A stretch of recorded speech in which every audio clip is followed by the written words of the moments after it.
SicEm365.com. High-quality MRIs for $497 or less. IdealMRI.com. Your health is important, so is your budget. I like to think of myself as a true nose, and then Aranda and Coach Johnson emphasize how important the nose's role is in the 3-4 defense. And they stressed to me how last year, they had dudes like J.D and Josh who were able to fill in, but not knowing that's like a true. I'm almost 100 pounds heavier than those guys, so that kind of helps at being a nose. But having said that, the 3 o'clock hour is sponsored by Waco Custom Marketplace. Meats, sweets, Texas treats, and a cut above the rest. 425 Lake Air Drive, Waco. Bonus, that one taken away. Akinjo on the move all the way. Now here's David Smoak, Paul Catalina, and Craig Smoak. Well, hello. Good afternoon on this Monday afternoon. SicEm365 Radio. Armstrong Sims runs the mothership. Paul Catalina back with us. Craig Smoak, David Smoak. And we have a little bit of maybe a few things to discuss. Kim Mulkey at LSU being introduced officially tonight at 5, but she's been doing the tour of LSU, flew into Baton Rouge earlier today, has met a lot of the dignitaries and all of what you need, the AD, the football coach, Will Wade, the men's basketball coach, and has met with the team and all of that. Meanwhile, Baylor begins life without her. And I know that this topic, like it seems like really with a lot of things, sometimes even simple things with Baylor can split the fan base. We're not here to do that. We're here to educate, hopefully, you, and you educate us on how you feel, try to give you some backstories about maybe what happened. I've seen a lot of this. What made this happen? I spoke with Kim Mulkey Wednesday morning for about 8 to 10 minutes, maybe a little bit longer. I'm going to share some of that with you. I kind of did last week, but I'll share it with you on the show. Craig Smoak has his opinion about it. Paul has his. Armstrong, David Smoak, and also here's the number. The lines are open at 254-339-1122. And we're not going to turn this into, she will be hard to replace. Probably impossible in a lot of ways to replace. Baylor knows that. They know what she did when she was the head coach through 3 national titles, dominating everybody in the conference. 630 wins and 104 losses. Ridiculous. She's going into the Naismith Hall of Fame in the middle of May. That's going to be tough to beat, but sometimes it's not just winning. It's also what is best for the athletic department, and I'm not so sure. I don't know if this is. Some people will say yes, and some will say no. So she's gone. She's at LSU. She's getting a lot of attention. She seems to be happy. Good for her. Have fun. Good luck. She brought a legacy that, in my opinion, at Baylor was not even the national titles. It was that she gave Baylor fan base something good to like, something to love, something to embrace when they had a lot of dark clouds. Kind of helped set the standard of how to win championships at Baylor. Paul Catalina. Yeah, I mean, when I got here in 2005 was the first national championship, and nobody cared about Baylor sports at all, not even the good ones. Baseball was good then. I mean, baseball was I mean, they weren't great, but they were good and steady under Steve Smith. But, they weren't great at anything. Men's tennis was good. You always had your track, people that were Olympians. But at the end of the day, nobody cared about sports. They won the national championship, and then all of a sudden people started caring about sports, and they were able to fundraise and grow. And then she was the Kickstarter for that. So certainly Baylor athletics overall are better because of what Kim Mulkey did for Baylor University. There's no doubt about that. But, look, it's 21 years. It's a long time to be anywhere. You're going to have bumps in the road, and things are going to change, and administrations are going to change. It's this way in sports all over the place. And if she's going to be happier somewhere else, if she feels like she can get every single thing that she wants somewhere else, and that wasn't where it is, then go ahead, knock it out of the park at LSU, Kim. According to one of the documents, and then Craig, you follow up, that Kim Mulkey in 2019 earned, and of course they won the national title. There was bonus money involved, $2,997,866. That was her salary plus bonuses. That is not a lack of commitment to women's basketball. There are personality conflicts, there are egos, and there are sometimes just business decisions. But I will tell you this, it's not as if anyone went out to try to have Kim Mulkey leave. I feel like that, although Kim kind of gave me a little bit of impression about whether or not she was appreciated by the current administration. It's not as if anyone woke up one day and said, okay, how can we piss her off? She found something as well, along with the timing at LSU, and then a few things that, and I said, she drew a line in the sand about the arena, and I'll share a comment from her about that in a minute, because that absolutely became kind of or part of either the kickstart or the 800-pound gorilla. Craig?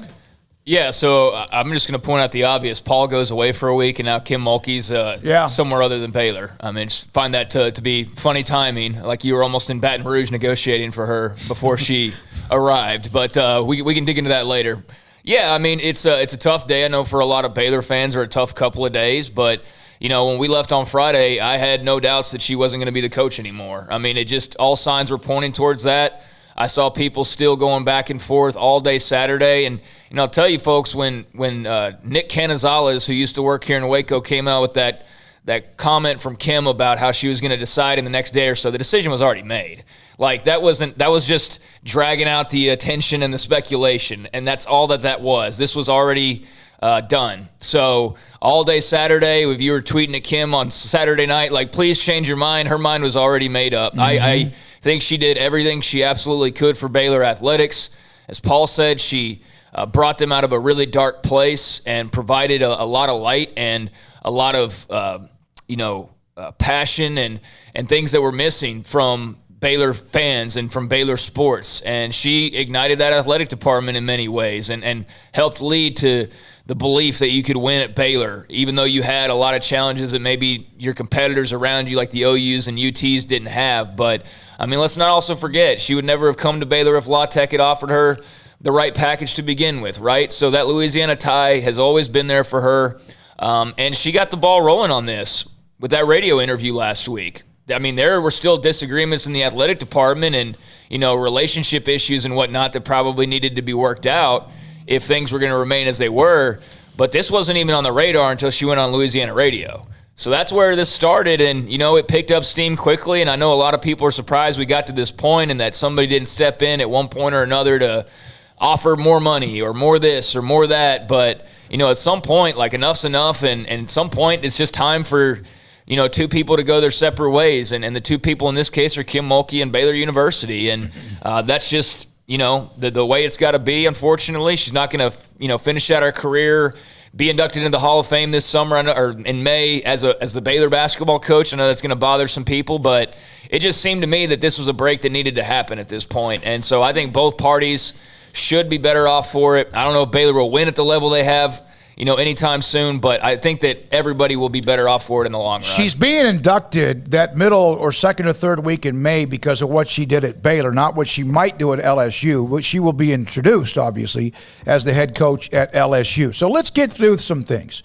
I spoke with Kim Wednesday morning. I shared this with you, I think it was either on Thursday or Friday. We were going to have her on the show, and I was told that she didn't want to do the interview because she didn't want to talk about the LSU story, or what then was referred to as gossip.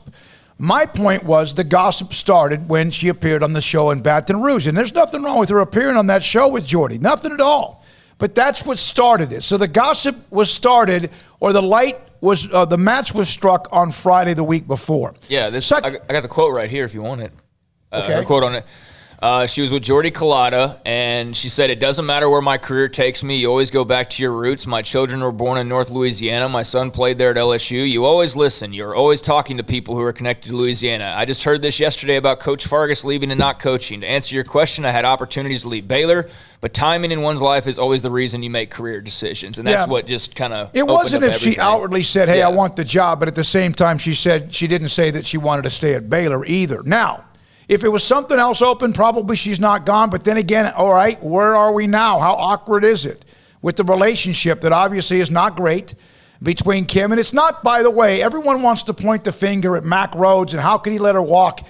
I say this again. Nobody woke up like last Wednesday, Thursday, or Friday and said, oh, my God, how can we get rid of her? I'll say this as well. Kim told me on the phone, I've seen a lot of quotes. I've seen her even give quotes. I promise you this with my career, and I will stake it on this quote. She told me Wednesday morning that she would never coach a program that did not play their games in an arena that was on campus. There can be a debate on whether or not the new arena next to the Robinson Tower, next to Brazos River, is on campus or not.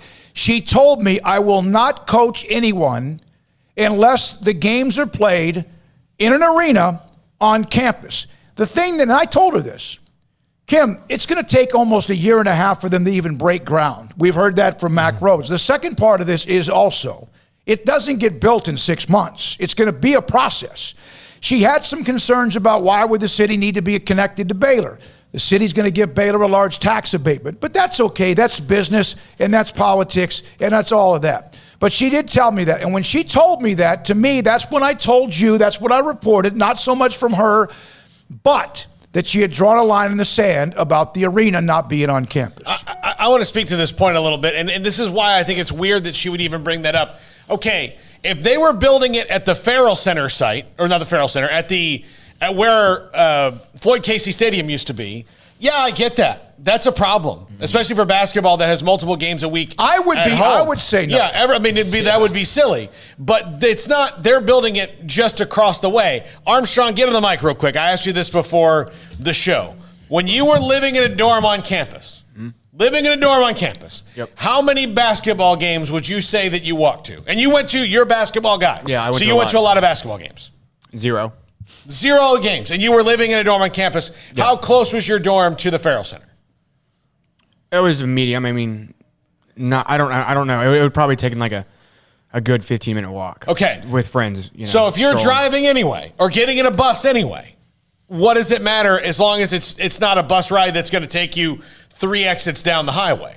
You know, like it's not the Orange Bowl for the Miami Hurricanes or where they play now. It's even further away than the Orange Bowl was. This is across the street from the other arena, essentially. Well, people can debate on where the campus is. I don't know if McLean Stadium was technically, maybe it was the land that Baylor owned. It's across the Brazos, and this would be just across the 35. But it's not, that's another debate. That's between Baylor fans now and where they want the arena. But to say that was not an issue or any kind of conversation or any kind of concern is not true, because I heard it myself. And that's kind of how I started that article on Wednesday night in SicEm365 in the premium section, is that I was like, this is going to be a problem. But let's also point out that while the arena is an issue, whether people want to deny that or not, and she said it herself, it's not the only issue. And no. You know, some people are like, I just can't believe that the arena is it's not the entire reason. It's part of many reasons. And I tweeted on Saturday, somebody's like, well, how could this be? And I was like, it's a combination of things. That's what I said. And they're like, no, it's a combination of things. It's not just an arena. It's not just money. It's not just one thing. It's a few things that have all added up, and that all added up to this. And that's interesting that you said about her Baylor $2.9 million or whatever, because her LSU contract's like 2.5, but I know that's got a lot of stuff probably built into it. There's probably some incentives into that as well. But even then, even with the incentives, how much of a difference is that money-wise? So it's not money. I mean, it could have been to where, you know, if that was a demand or something, then I could see that being a line in the sand. But it's not like the money's extravagantly different and Baylor couldn't pony up, you know, a few $100,000 extra. So, again, variety of reasons for why this is happening. Here's also kind of the conversation, and some of you are texting. We're going to read those out. The lines are open, 254-339-1122. We're not going to sit there and let you just start digging into Kim, or you're going to dig into Baylor. We want to hear your feedback. We absolutely want to hear you. The whole 3 o'clock hour is open until Nina Davis, former player, joins us at 3:45. Mike Scarborough from Tiger Bait. I've gotten to know him about as well as anybody lately. He'll join us today right about 5. Kim's introduced about 5 o'clock in Baton Rouge. Baylor was not going to sit there and beg her to stay. Let me explain what that means. They commit to women's basketball more than any program in America. Is it still enough? Maybe not. Maybe not for Kim. Maybe she wanted more. She's used to getting pretty much whatever she wants, and she has earned that. Nobody has ever denied that with what her record is in the championships. They were not going to allow her to dictate anything when it comes to the arena, the location of the arena, or anything to where they can play. Like, for example, if they build a new arena, well, we still want to play at the Farrell Center. So those were some things that was part of what was being discussed. I don't know exactly what Kim Mulkey asked of Mack Rhoades or Dr. Livingstone. I wasn't there. But I'm telling you, talking to her last Wednesday, those things were important to her. They were. They were very important to her, enough to where this then became, she's now the head coach at LSU, and I wish her the absolute best of luck. But to try to insinuate that it was not about the arena or it was not a part of about the arena is just not true because she told me herself. By the way, 254-339-1122. Just before people, when you said, she's not going to get to dictate anything about the location of the arena or stuff the arena, neither is Scott Drew, really. I mean, they'll get to ask for things. Like, each coach will get to get a list. Like, here's the list I would like to see in the new arena, right. And the athletic department will determine what they get. But Mack Rhoades has said this multiple times. This is a 40-year decision. And so if any of the three principal people involved in this, Mack Rhoades, Scott Drew, had she not left, Kim Mulkey, are still coaching here 40 years from now, something either has gone incredibly wrong or incredibly right. Well, there's a new vaccine that takes care of age and father time. I've also spoken to people who are at the high levels, either those who are donors or those who are members of the Board of Regents. Not a single Board of Regent and or donor demanded Mack Rhoades or Linda Livingstone find a way to make sure Kim doesn't leave. What I mean by that doesn't mean that some of them aren't like, man, why is this happening? But from what I'm learning is that not one of them put their foot down and said, damn it, we're not going to let this happen. How much do you need, or what does she need, or what do you need to make sure that this relationship stays? That doesn't mean they're anti-Kim. They just understand that at this particular time, where she is and where they are and what they need and the arena, whatever else, that they weren't going to sit there. So I've seen a lot of this flare up. Mack Rhoades has got to go. Mack Rhoades has lost. If your donors and your board, and I know that some of you have your own relationships or thoughts about the Board of Regents, but I'm talking about your donors. Let's forget the board. The donors, the heavy hitters, that nobody called up and said, what the hell are you doing here? All right? Satia Messer, connected to Kim Mulkey, great recruiter out of Arkansas, Hall of Famer in Arkansas, is going to get an interview with Baylor. She probably would end up with Kim, most likely in the end could if she's not hired, but she's going to at least get that shot. Joni Taylor, this was interesting because I think Ashley had this up like 2 or 3 days ago from Georgia, is a name of interest from Georgia. Whether she's interested, I don't know. Here's something about Joni Taylor. When I'm on the phone with one of the recruits' mothers, because that's part of my job, hey, what are you going to do now? Whether it's Miriam Dowda, or Jordan Lewis from Alabama. When I mention the name of Satia Messer and Joni Taylor, they lit up. They liked those names. There's a couple they didn't like, but they did like those names, so that's there as well. There could be 3 or 4 names we don't even know. But those are some names that are out there, so that's of interest as well. Yeah, I know that SicEm365 had a couple of names they put up. Joni Taylor was one of those. And, I just want to tell people ahead of time, though, don't expect there to be like, first of all, it's a women's basketball coaching search, so there's not going to be a lot of attention on it. I mean, let's be honest about it. It's not something that's going to get a lot of coverage outside of this area and our friend from ESPN who covers women's basketball. Michelle Volpe. Yes, like outside of that, though, right? I mean, there's not going to be a ton of attention on this coaching search, but just for those who haven't been through a Mack Rhoades coaching search, don't expect a lot of information. Don't expect a lot of like names flying around. If names are flying around, that's just pure outsider speculation because he plays things very close to the vest, and I expect that to be this way as well. Here's Sammy Wagner, great player, almost like as good as that freshman at UConn. I think it's class of 2023, decommitted to Baylor. She wants to also, by the way, she congratulated Kim Mulkey. She wants to take a deep breath and kind of see how things go. She's a legacy name at Baylor. Jordan Lewis, the Alabama transfer, is going to let Baylor kind of see what this coaching search develops into, give them an opportunity to see who they hire before she makes any decisions about what she does. Now, that can change at any time. But she also will give Baylor an opportunity, as I think that shows some maturity, to see maybe who they hire or who's in the pipeline before she makes a decision. She doesn't enroll until June the 1st, so there's a little bit of time there. She was on campus last week. We spoke with her, And she's trying to sign a lease for her apartment. So you can imagine, think about what she's dealing with right now, because her world has been turned upside down. She was coming to Baylor to play for Kim Mulkey and win a national championship. So those are some of the stories as well that are out there as well. Well, and before we go to break, I'll just say this. There are 2 parts to a macro coaching search that we'll be privy to. Right now at the beginning, and we know that he's doing one because they don't have a women's basketball coach. And then we'll be privy to the end of it when he tells us who are the coaches. Yeah, that's basically. it. You know, the middle is completely shrouded in secrecy. I had not really ever heard of Matt Rule until his name came up the day he was announced, basically. Yeah. I mean, he had been mentioned in a couple of articles, but when I remember walking in that day and like, oh, Baylor's finally hired their coach, and I was like, Matt Rule from Temple? Yeah. What? And then you start studying him, and you start. Now, here's one more thing. The number to call again, 254-339-1122. We are going to take your calls. One thing I want to say about Kim, she had my back a few times. She's had our back a few times. She gave me an incredible amount of access, maybe more than, I don't know, I'm not saying anybody else. One of the things that allowed us to have a pretty good relationship, it wasn't always like, strawberries and cream, was the fact that I have a history with women's basketball. And the first time I ever met her at a media session, I asked her questions like that. And so she trusted me with the history of the game. We talked a lot, not a lot, but we talked on occasion when we needed to. Things that were said about her. So we had kind of our back in a way. We didn't always agree. So I that part of it, that's going to be tough.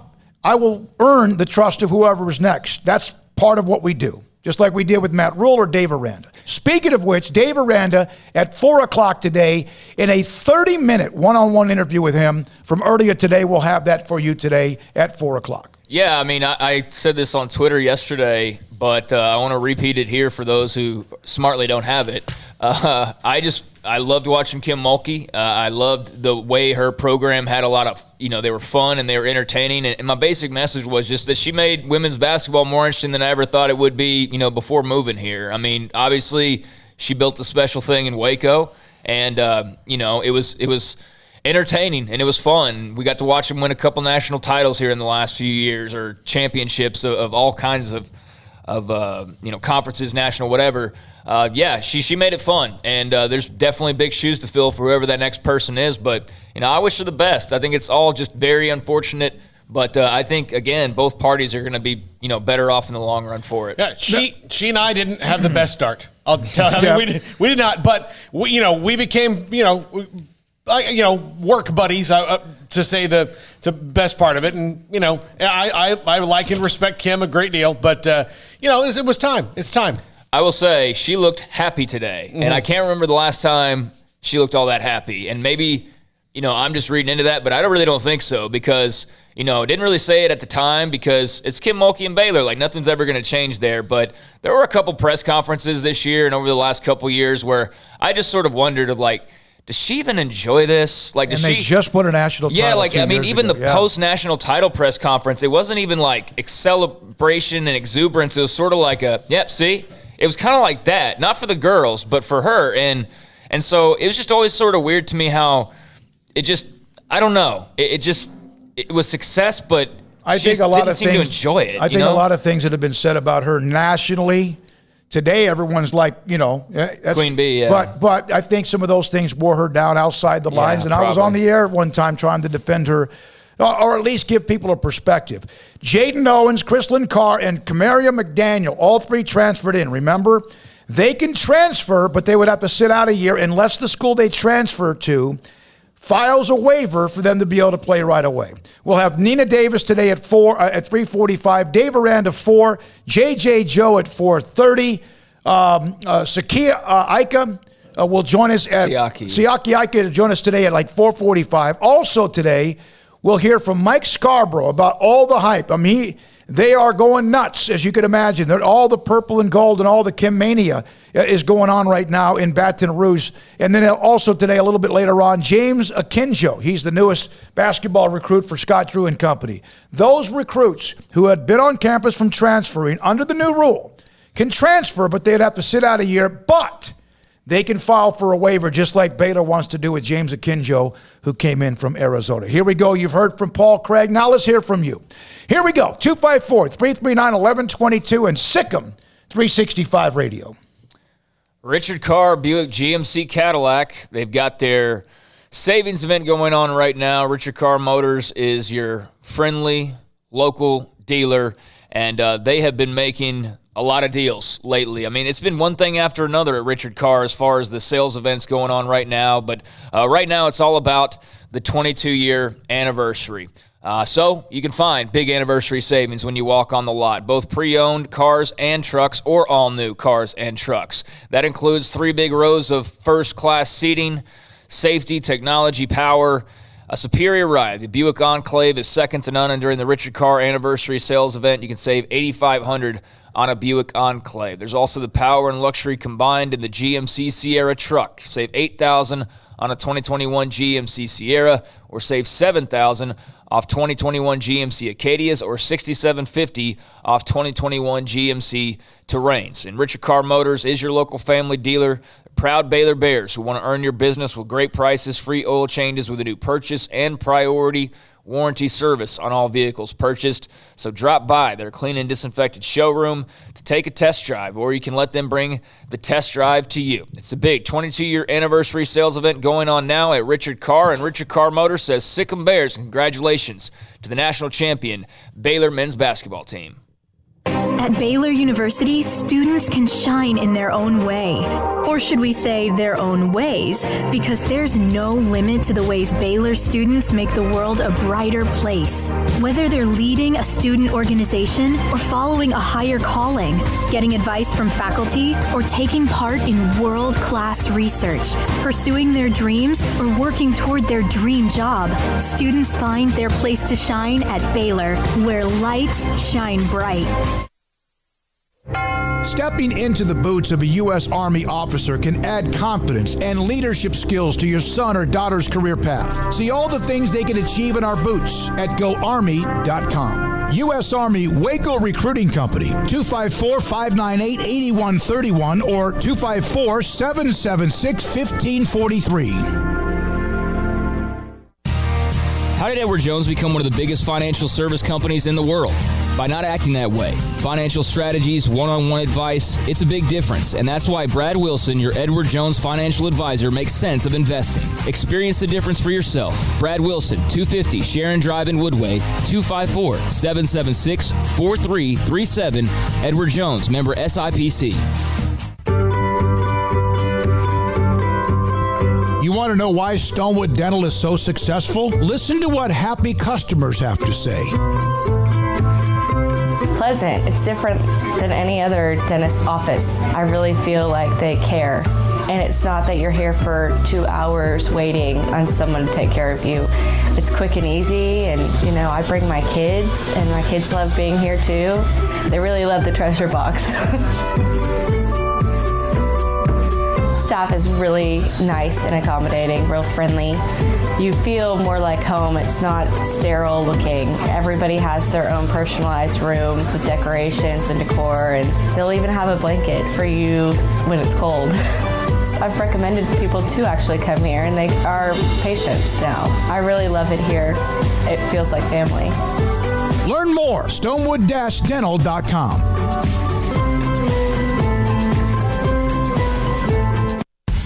Texas Farm Bureau Insurance has protected fellow Texans with auto, home, health, and life insurance since 1952. With more than 260,000 square miles of land and 27 million people, that's a lot to cover. Whether you're wrangling cattle or wrangling kids, we're proud to protect Texans in all Texan ways of life.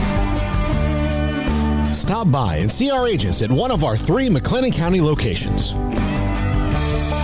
Coverage and discounts are subject to qualifications and policy terms and may vary by situation. It's time to fire up the grill, heat up the oven, or get that deep fryer going to enjoy the top quality products at Waco Custom Marketplace. Order 30-pound sacks of live crawfish by 6 on Wednesday. Pick up on Friday afternoon after 2 or Saturday. Enjoy the weekend. 30-pound sacks of live crawfish available right now for $4.25 a pound. Find all the crawfish boil ingredients you need, including red beef potatoes, sausage, corn cobbettes, and Louisiana boil seasoning. Make your order for live crawfish by Wednesday at 6. Pick up on Friday after 2 or all day Saturday, and enjoy the weekend. Waco Custom Marketplace, your home for fresh baked kolache, cinnamon rolls every day. Butcher shop to cut your steaks the way you want. Fresh seafood, summer sausage, boudin, house-cured and smoked bacon, spices, seasonings, soup mixes, and more, and weekly gift boxes for any occasion. Waco Custom Marketplace, 425 Lake Air Drive in Waco, or WacoCustomMarketplace.com. This is SicEm365 Radio. Text us at 254-339-1122. The SicEm365 Radio text line is sponsored by Riverbend Liquor and Wine, with the most extensive variety of craft beer in Waco. A hidden gem on Lakeshore Drive and 19th Street. All right, here we go. 254-339-1122. Appreciate the Diane. Craig has such a low tolerance for drama. I love it. And believe me, thanks for the entire staff following up throughout the weekend. Let me tell you something. Some people who don't even cover the women's basketball were all over this. Ashley, a lot of people were in it. I mean, all of us, I think, are part of it at some point. Corey, something else no one is talking about. I believe the state of Louisiana pays state employees 60% of their salary for the rest of their lives once you hit 20 years. Her law tech years and LSU years will get her to 60% of $2.5 million for the rest of her life. There is no question a financial part of that is outside of just what she's going to make now at LSU. Also, from Brandon, I got a flyer right in front of me. He just mentioned this. He had tweeted at us earlier. Oh, that's what it was. Okay, Daniel. Yeah. So I was incorrect in my tweet earlier. It sounds like the arena did play a part. I was wrong last week when I said it sounded like the whole Bryles to UT thing in 2012. Kim helped put Baylor athletics as a whole on the map. No question. This is an undeniable fact. I wish you the best, and cut out the Gino to Baylor talk. That will never happen. No, it will never happen. So don't even say that at all. Yeah, all right. I don't know much about Gino's politics, but he's a Connecticut guy. I don't know that he would really fit in down south. Maybe I'm wrong on that. I don't know. It just seems like a much different spot, and he's kind of cozy there, all this time having, carved out that program. But so is Kim, but hey, dream big, but I'm not banking on that being a realistic possibility. From Carl, I think this is a bad look for Mac because he will never be able to hire anyone who could replace Kim that will be as successful. I fear this will destroy the program because you don't make this move and then hire from within. I don't know of a person who could replace her. Well, that's what he's doing. Mac Rhodes is taking heat. Absolutely. Anytime he took heat with a lot of things. Took heat for giving Matt Rule the job. Remember, 1-11? And then it was like, how can you not keep him? Matt Rule made it clear he was going to go play or coach in the NFL one day. He understands the job. Mac knows that the timeline is critical, that he finds somebody to replace a Hall of Famer. But you don't have to replace a Hall of Famer with a Hall of Famer. How many times has that happened? Who replaced Bobby Bowden? Jimbo Fisher. All right. He was on the staff with him. It's a hire within that sometimes works, sometimes it doesn't. It did not work for Tennessee with Pat Summitt. It's worked for Ohio State with Ryan Day and Urban Meyer. So far, Yep, so far. It did not work for others.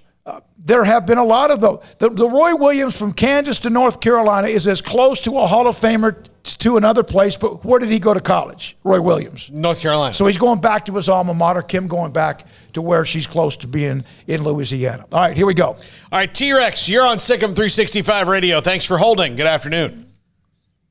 Hey, gentlemen. Y'all having a good day today? Of course. All things considered. All right, well, I just wanted to call in real quick. I'm at the tennis match, so got to be quick. Apologize if you hear screaming in the background. We're currently 1-0 up on Texas. Actually doing really good in singles. We may pull off another Big 12 title today, which is good for all of Baylor Nation. Anyways, I just want to say appreciate everything that Kim did for Baylor from, the dark ages to, the day that she left and all the titles and everything else she brought here. She did make Baylor a better place. And there's no ever denying that. I agree with y'all that it seemed the last couple of years maybe she wasn't as happy, and I want any coach to be happy. Just like you should be happy, working for the radio show, or I should be happy with what I do. So if LSU's going to make her happy, then go to LSU. No love lost, good luck to her. And then, I feel in my heart, and I know in my heart that Mack Rhoades is the best athletic director in the nation. He's going to make the right decision. So, it'll be interesting to see, but like y'all said, we're not going to know who the coach is until they have the press conference on a Monday morning. So, it's, that's just how he operates. And, hey, it makes us spend more time listening to y'all speculate. So, Sic'Em Bears, and, hey, it's a new day, new dawn, the day after the smoke is settling. We're going to be okay. Baylor was here before Kim, and Baylor will be here hundreds of years after. The sky's not falling, Baylor Nation. So, wipe the tears off and let's just get moving forward, and we'll put all our support behind the new regime.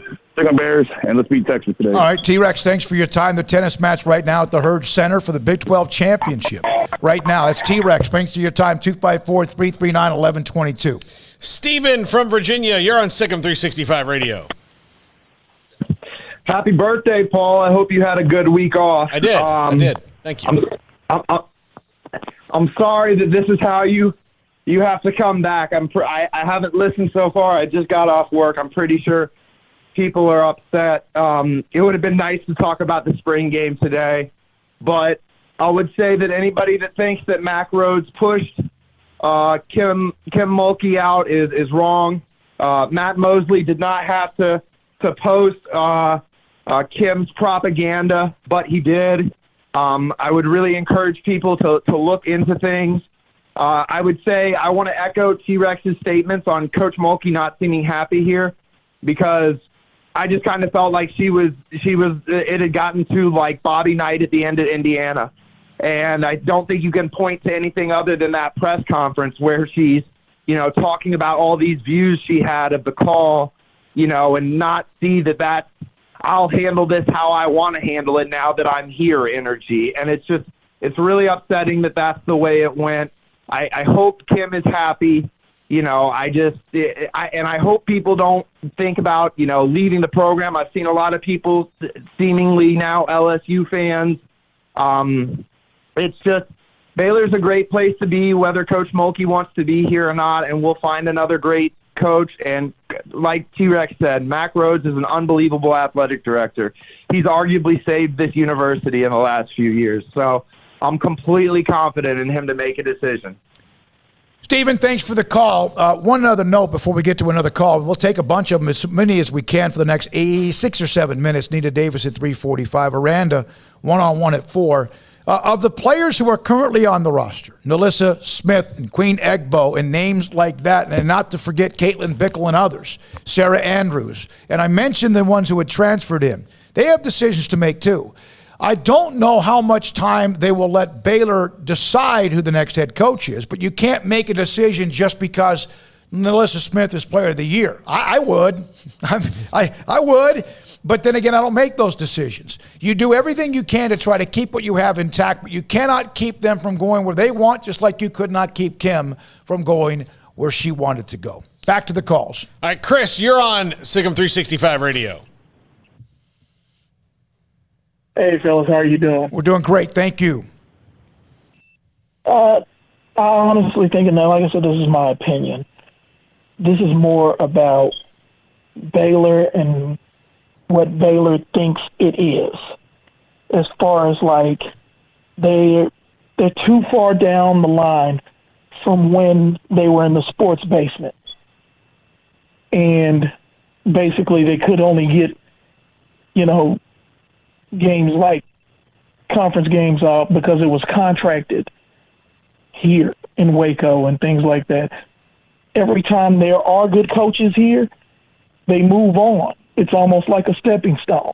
They want to talk big boy. You got to be big boy in all aspects. And once again, it's happened again. If you can't meet the demand, then people move on.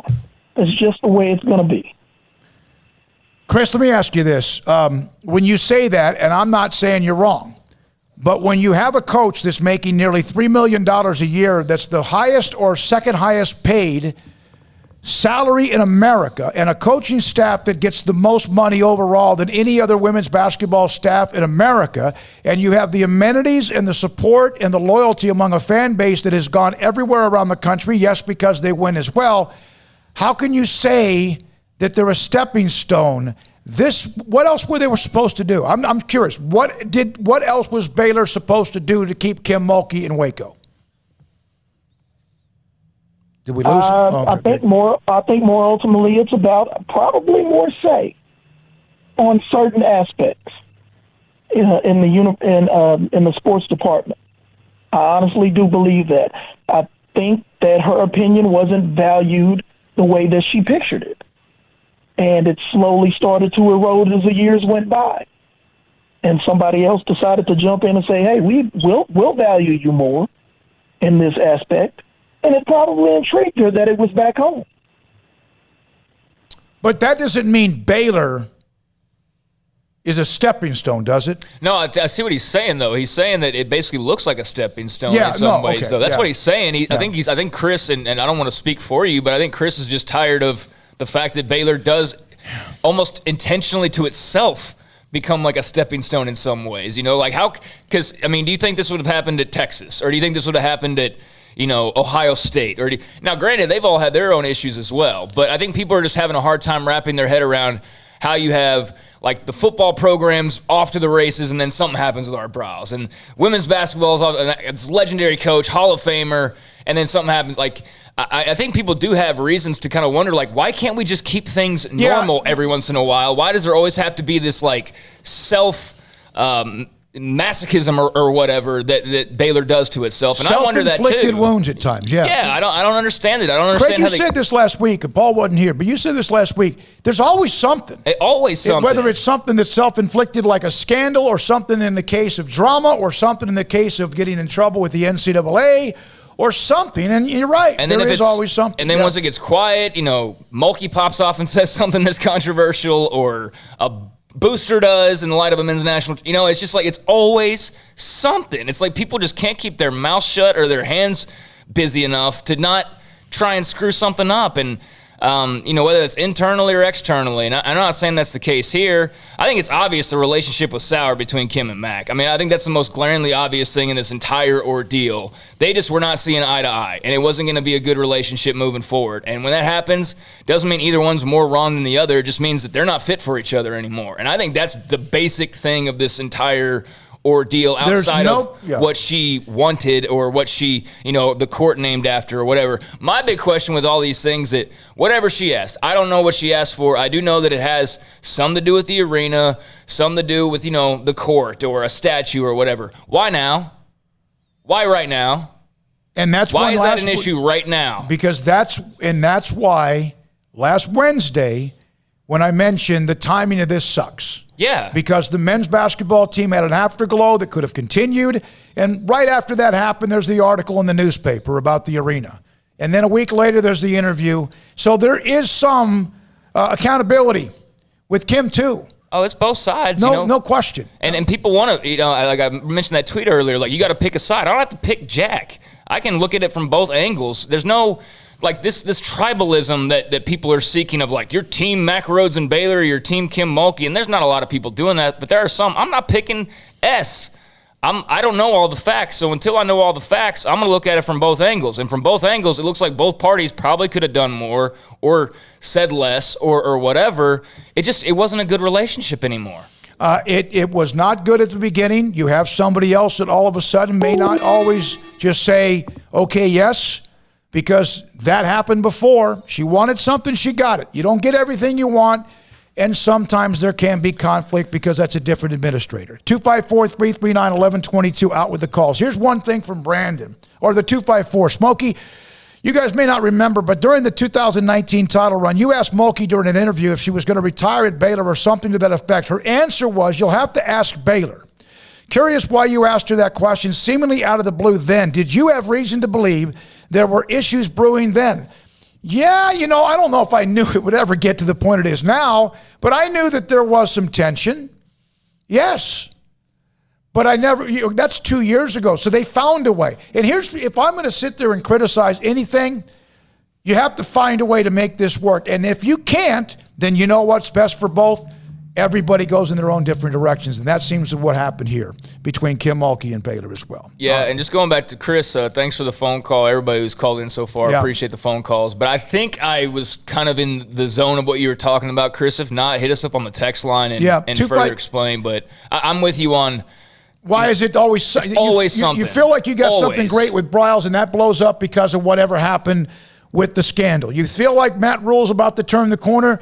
Well, he made it clear he was never going to be a lifer at Baylor. You have Kim Mulkey, a Hall of Fame coach, and here she's gone, and now she's at LSU, and you got to maybe not start all over again, but you're having to pick up the pieces.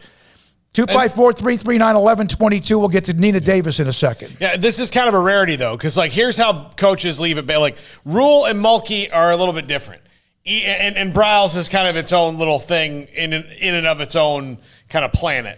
But coaches either stay here forever and are very comfortable, or it doesn't work out and they go real quick. Yeah. You know, that's all right. Here's some stuff from the YouTube chat, and I know that Armstrong, you follow this. I had not even know this existed, so I apologize if I've never read from here.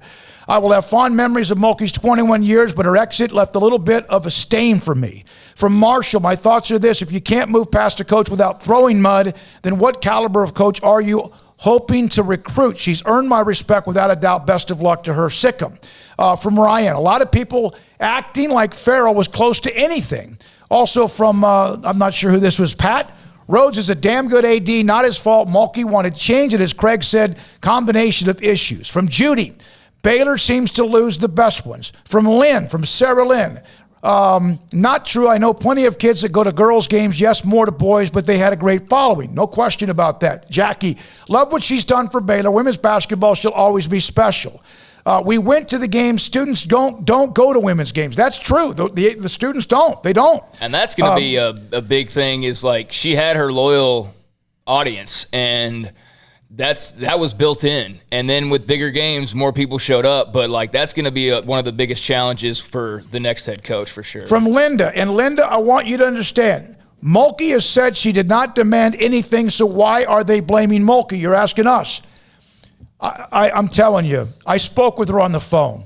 I used that to develop stories last week. Now that she's gone, she told me point blank she would never coach a team with a campus, an arena that was not on campus. I would not make that up. I have nothing to win or lose by doing that. So that's telling you, you have to either trust me or you don't. Another great coach gone because Baylor's bored.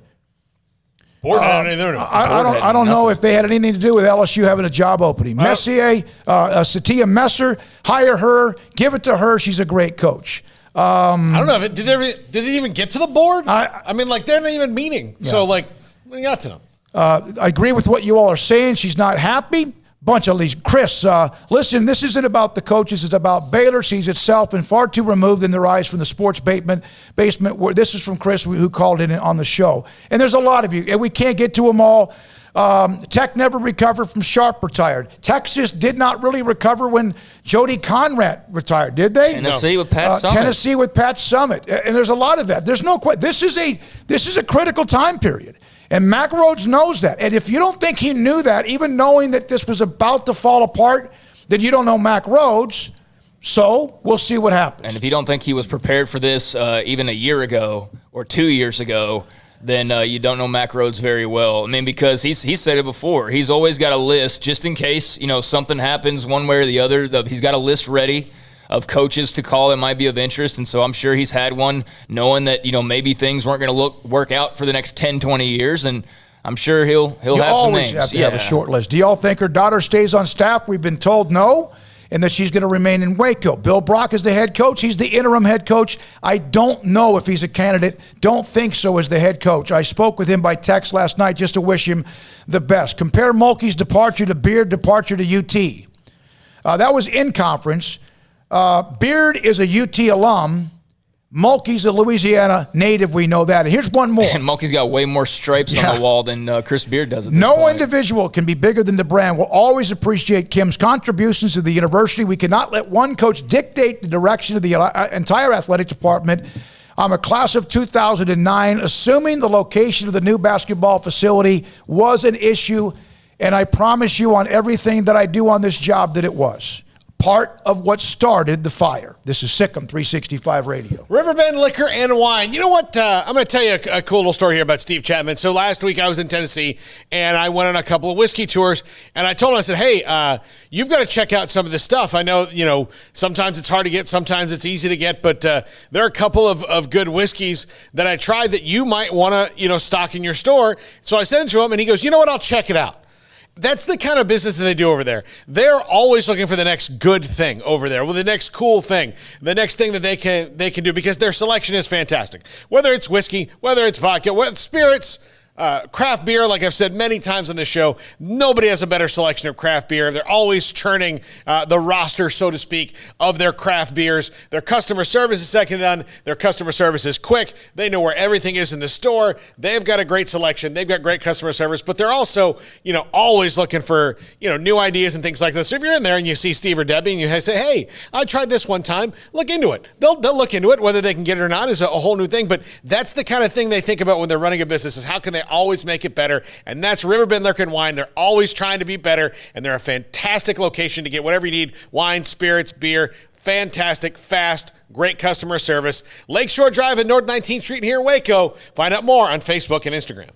1, 2. I'm in love with a man named Rudy. I'm okay with that. He knows exactly what I want. He keeps me coming back. He cooks breakfast, lunch, and dinner for me. Does the dishes too. I'm in love with a man named Rudy. Last name Barbecue. It sure is easy to fall in love with Rudy's tasty oak smoked barbecue. Next in line. Let Camille Johnson Realtors guide you seamlessly through the process of buying your dream home or selling your current one. Commercial, farm and ranch, or residential, Camille Johnson Realtors can smoothly and successfully lead you through any transaction. With a team of 28 experienced agents who are excited about serving you, Camille Johnson Realtors services the entire greater Waco area. If you're in the market to buy or sell, contact Camille Johnson Realtors, 104 Midway Center in Woodway, or find them online at www.camillejohnson.com. Camille Johnson Realtors, elegant, charming, warm. Welcome home. At Ideal MRI, we feel blessed to be a part of the Waco community. We're a small family business right here in Central Texas, and our goal is to bring down the cost of healthcare while maintaining high quality.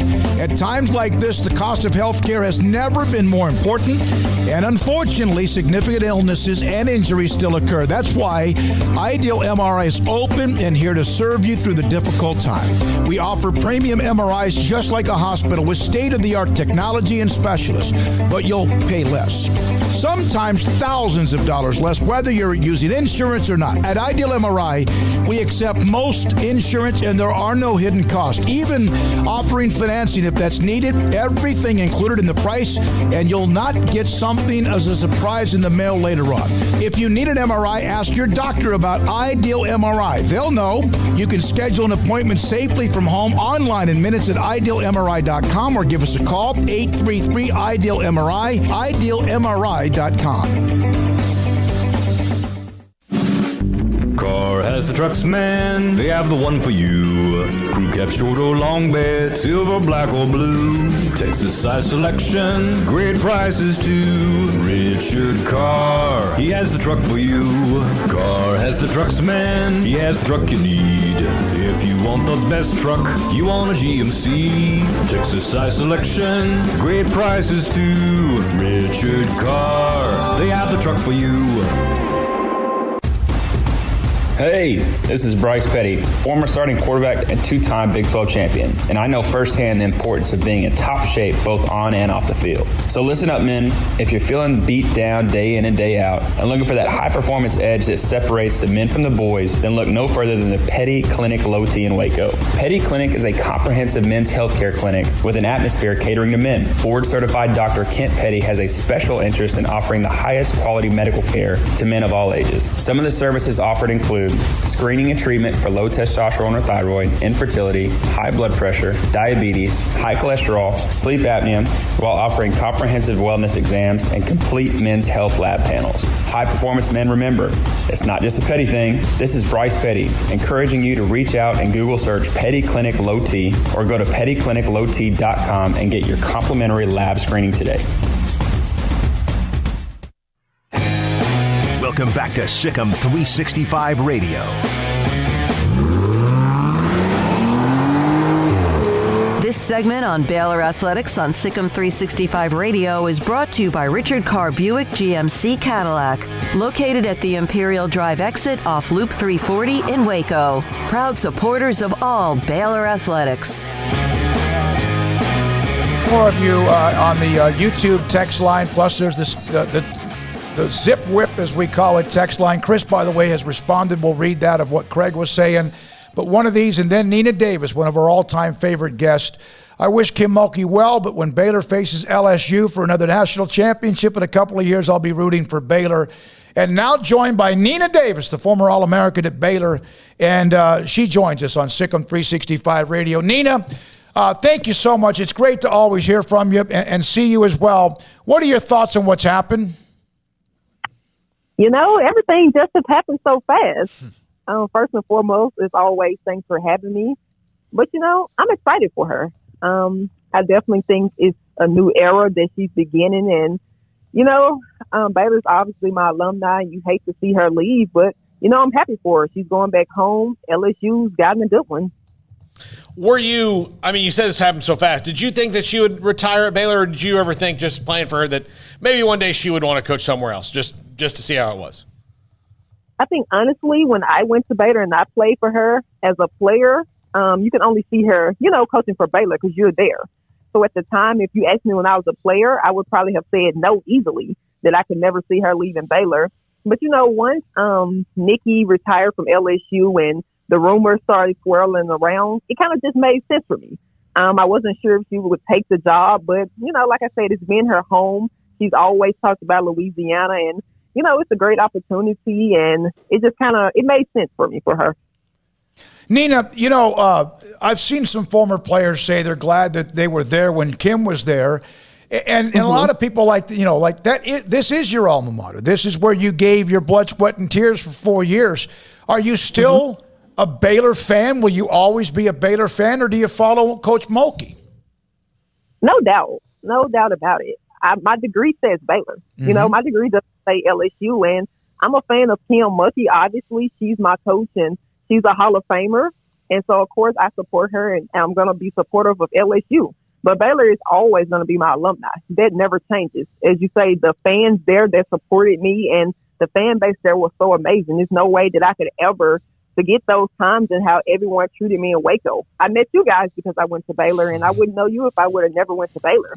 So, no, I'm supporting Baylor 100% as well. I'm excited to see the changes there and what coach they bring in, and whoever they bring in, I'm 100% are forever committed to Baylor as well.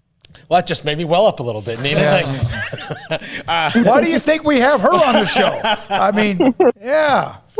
But I did hear from Dee. We talked to Lauren Cox, or I reached out to them like I did you last night, and then they all basically say the same thing, that they might even go watch a game there, but they will be Baylor fans forever, even with Kim no longer.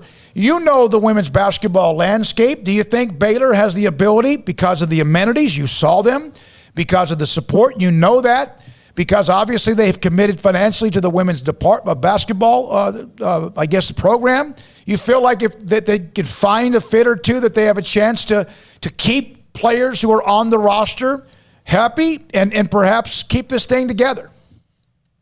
I do. I definitely think if they make the right hire, that they do have a chance to, you know, keep that team together and, you know, continue to the transition that's been built at Baylor by Coach Mulkey. Will it be easy? I don't think so. And, you know, just being on the other side now, I understand a little bit how the transfer portal works, and, you know, players transfer now and they don't have to sit out a year anymore. So I definitely think it will be a challenge, but I definitely think the right person there can keep that team together, and, you know, they can compete for another national championship there. You know, Nina, everybody was pretty surprised to see this sort of unfold over the last couple of days, but I can't imagine any group has been more gobsmacked than the current players themselves, because there's no way they could have thought when they signed up that they wouldn't be playing for Kim Mulkey the rest of their careers at Baylor. I don't know if you've talked to any of the girls or not, but just what do you think that has been like for the players to have this change occur? You know, I'm sure it's tough. It's no doubt about it that it's a tough situation. Just speaking from me, myself, I remember when I sat down and I did, you know, my interview with Coach Mulkey and everybody, and I remember that was one of my questions, actually. How long does she see herself being at Baylor? And, you know, she told me, oh, baby, you know, I'll be here until you graduate. So I'm not sure at this time in her life if she maybe told some of those girls the same thing. And life is funny, guys. And I think it's easy for everyone to be on the internet and to judge when you're not on the inside of it. It's easy for us to say that if we were to coach at Baylor, that there's no way that I would ever leave Baylor, that I would leave my players and take another job. And that's easy to say when you're not in a position. So I definitely think it's tough. And those girls love Coach Mulkey, and she's a Hall of Famer. Who wouldn't want to play for her? So I definitely know that a lot of those are probably struggling and, you know, maybe deciding if they want to stay, if they want to maybe follow her to LSU or even look at other schools.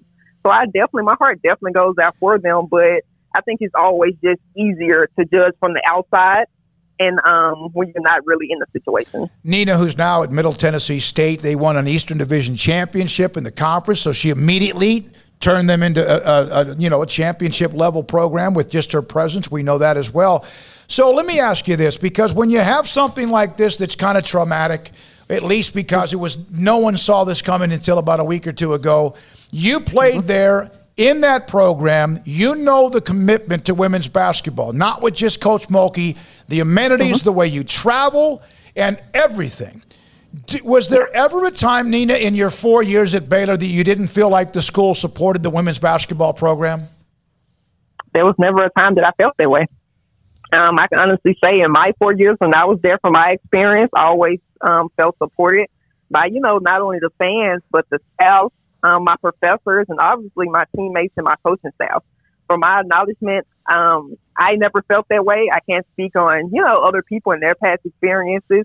And obviously it's no secret to all the rumors and the different articles that's out there talking about, you know, the different support and comparing it to the men's program. It's no secret. The internet is one of those things. But from my 4 years, like I say, Baylor was one of the best choices that I made, and I wouldn't change it for nothing in the world. As I say, it shaped me into the person that I am now, and the support that I had there, it was just amazing. So what was the men's run like for you as a Baylor alum? It was great. I'm so excited. I was so excited for them. Coach Drew and we were pretty cool. And, you know, I was always a part of him and the men's basketball team. You know, that's kind of how the game go. When you're there, you obviously support the men's basketball team. And I was there those rounds when they got beat early, when they was expected to go far. I definitely think it was overdue for them. And I'm just excited for them and that they was able to bring a national championship to Waco as well. Nina, thank you very much. Craig, you have anything else for Nina? No, I just wish Nina was like a seasoned coach at this point in time. A perfect little transition. But has Mac Rhodes called you yet?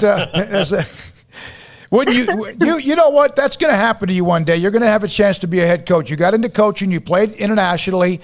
You're doing a great job at Middle Tennessee State, and hopefully one day you'll get that opportunity. We appreciate you so much for being a part of the show. Thanks, guys. Nina Davis, former Baylor All-American on SicEm365 Radio.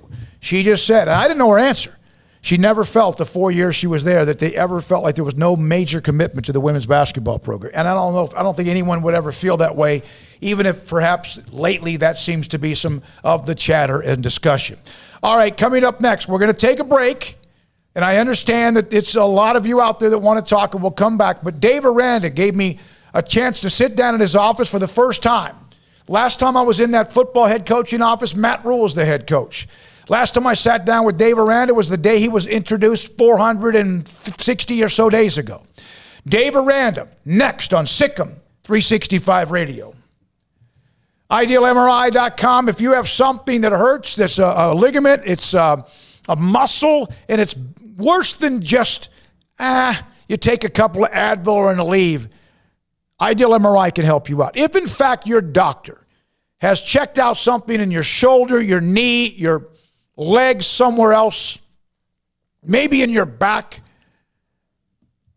and it hurts, and they want to get an MRI. You tell them, hey, I want you to tell me about Ideal MRI. Or you tell them, I want you to know about Ideal MRI. What Rob Maxey, Dr. Maxey and his staff have done, what his partners have done, is build a state-of-the-art technology and a business inside the Central Texas marketplace in Waco, off Loop 340 and Highway 6, just off 35, that exit off to the west. It has the state-of-the-art technology with the MRI machine that I've been inside of.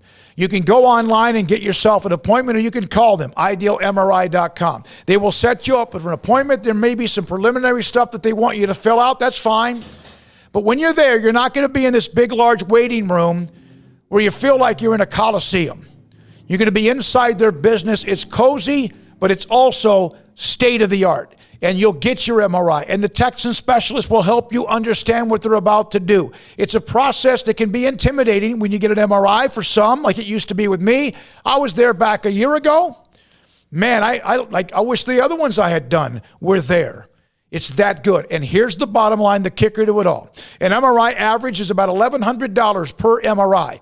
At idealmri.com, it's $497 or less every single time, maybe less. They'll help you with insurance as well. I promise you, it's a great experience and a great way to save money, but also the fact it's state-of-the-art with the doctors who will read it, the Texan specialist, to help you find out what hurts so damn much at idealmri.com. From the first workout to the last practice, sports is an incredible and rewarding challenge. Hi, everyone. This is Dan Ingham with the First National Bank of Central Texas, and we're proud to support each athlete, every parent, and our educators. From families, small businesses, to the biggest industry, we're here to help. With remarkable products like mortgage lending, we've got banking ideas that fuel big dreams. The First National Bank of Central Texas. Familiar faces making local decisions. Member FDIC, Equal Housing Lender. Don's Humidor, your home with a 48-foot walk-in humidor with the elite cigar brands from around the world, including the #1 cigar of the year, Aging Room Cuatro Nicaragua. Plus, they have the great brands like Macanudo and Artur Fuente, Rocky Patel, Aston, and so much more. CBD, great for sore muscles, aches and pains, sleep, Vita Dreams, and anxiety, mild depression, general health and wellness. Their staff very knowledgeable on the subject. If anyone is curious about CBD, ask Carol and Ashley. Don's Humidor in the Townwest Shopping Center off Valley Mills in Waco.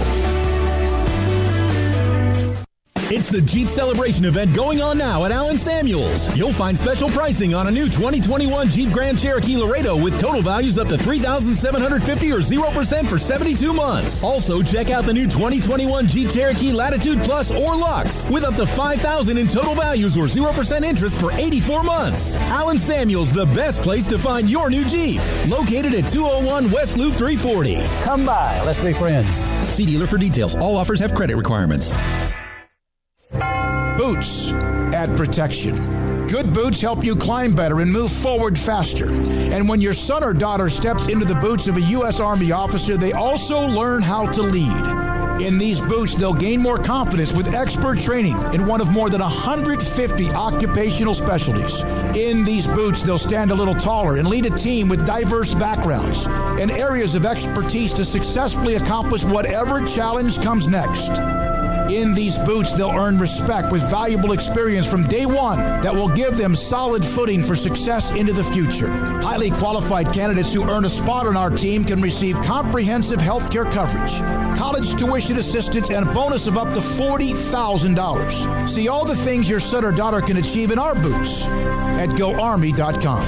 U.S. Army Waco Recruiting Company, 254-598-8131 or 254-776-1543.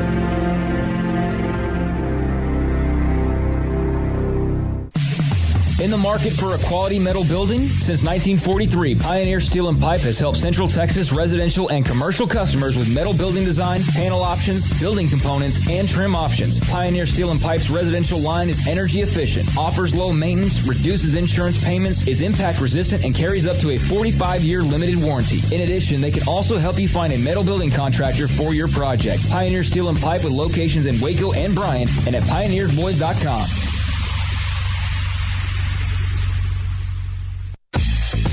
Southwest Sports Medicine and Orthopedics, the team physician of Baylor Athletics. Our doctors specialize in the diagnosis and treatment of any and all sports-related injuries. Celebrating over a decade of service in Central Texas, our doctors are equipped to handle a wide range of issues, whether it's your foot or ankle, orthopedic spine care, your hand or wrist, knee and shoulder pain, or if you're in need of our arthritis or total joint clinic. Come see us at the new Baylor Scott and White Ted and Sue Getterman Sports and Orthopedic Center. Trusted doctors that Baylor trusts, Southwest Sports Medicine and Orthopedics. Our goal is to get you back in the game. Welcome back to SicEm365 Radio. Purdy over the middle and intercepted. Tejada down the sideline and pushed out of bounds. The 4 o'clock hour is sponsored by Boozer's Jewelers, the wedding ring store, specializing in custom jewelry and repair, all in-house. Now here's David Smoak, Paul Catalina, and Craig Smoak.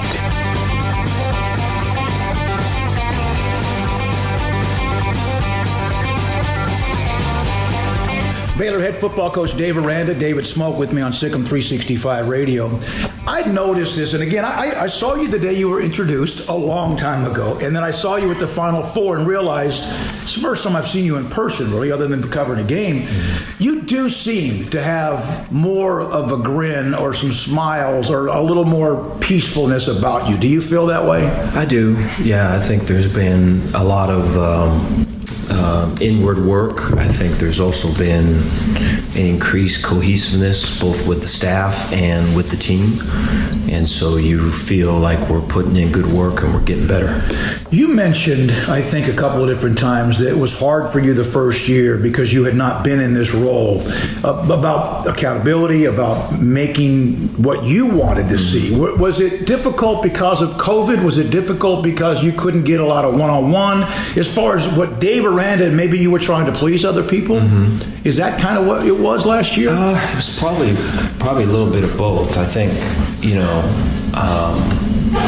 I don't know, like I've never been one to say, hey, this is what I want, do it this way, do it right now, do it just like this. I've never been, I can remember there'd be, at the previous schools when I was a coordinator, there'd be coaches from all over coming all the time to talk defense, and some of them, a lot of them were return visits, and so you knew them pretty good, and they kind of knew what the deal was. Others would be brand new, and so when they would come, I think the expectation was when I would get up on the board or get in the meeting room, and they were invited in, that hey, this is what we're doing, do it this way, coach it like that. And it was the exact opposite of that. It was all kind of, hey, this is what I think is philosophy-based, right? This is what we've done in the past. If we do it like this, it's going to cause A, B, C.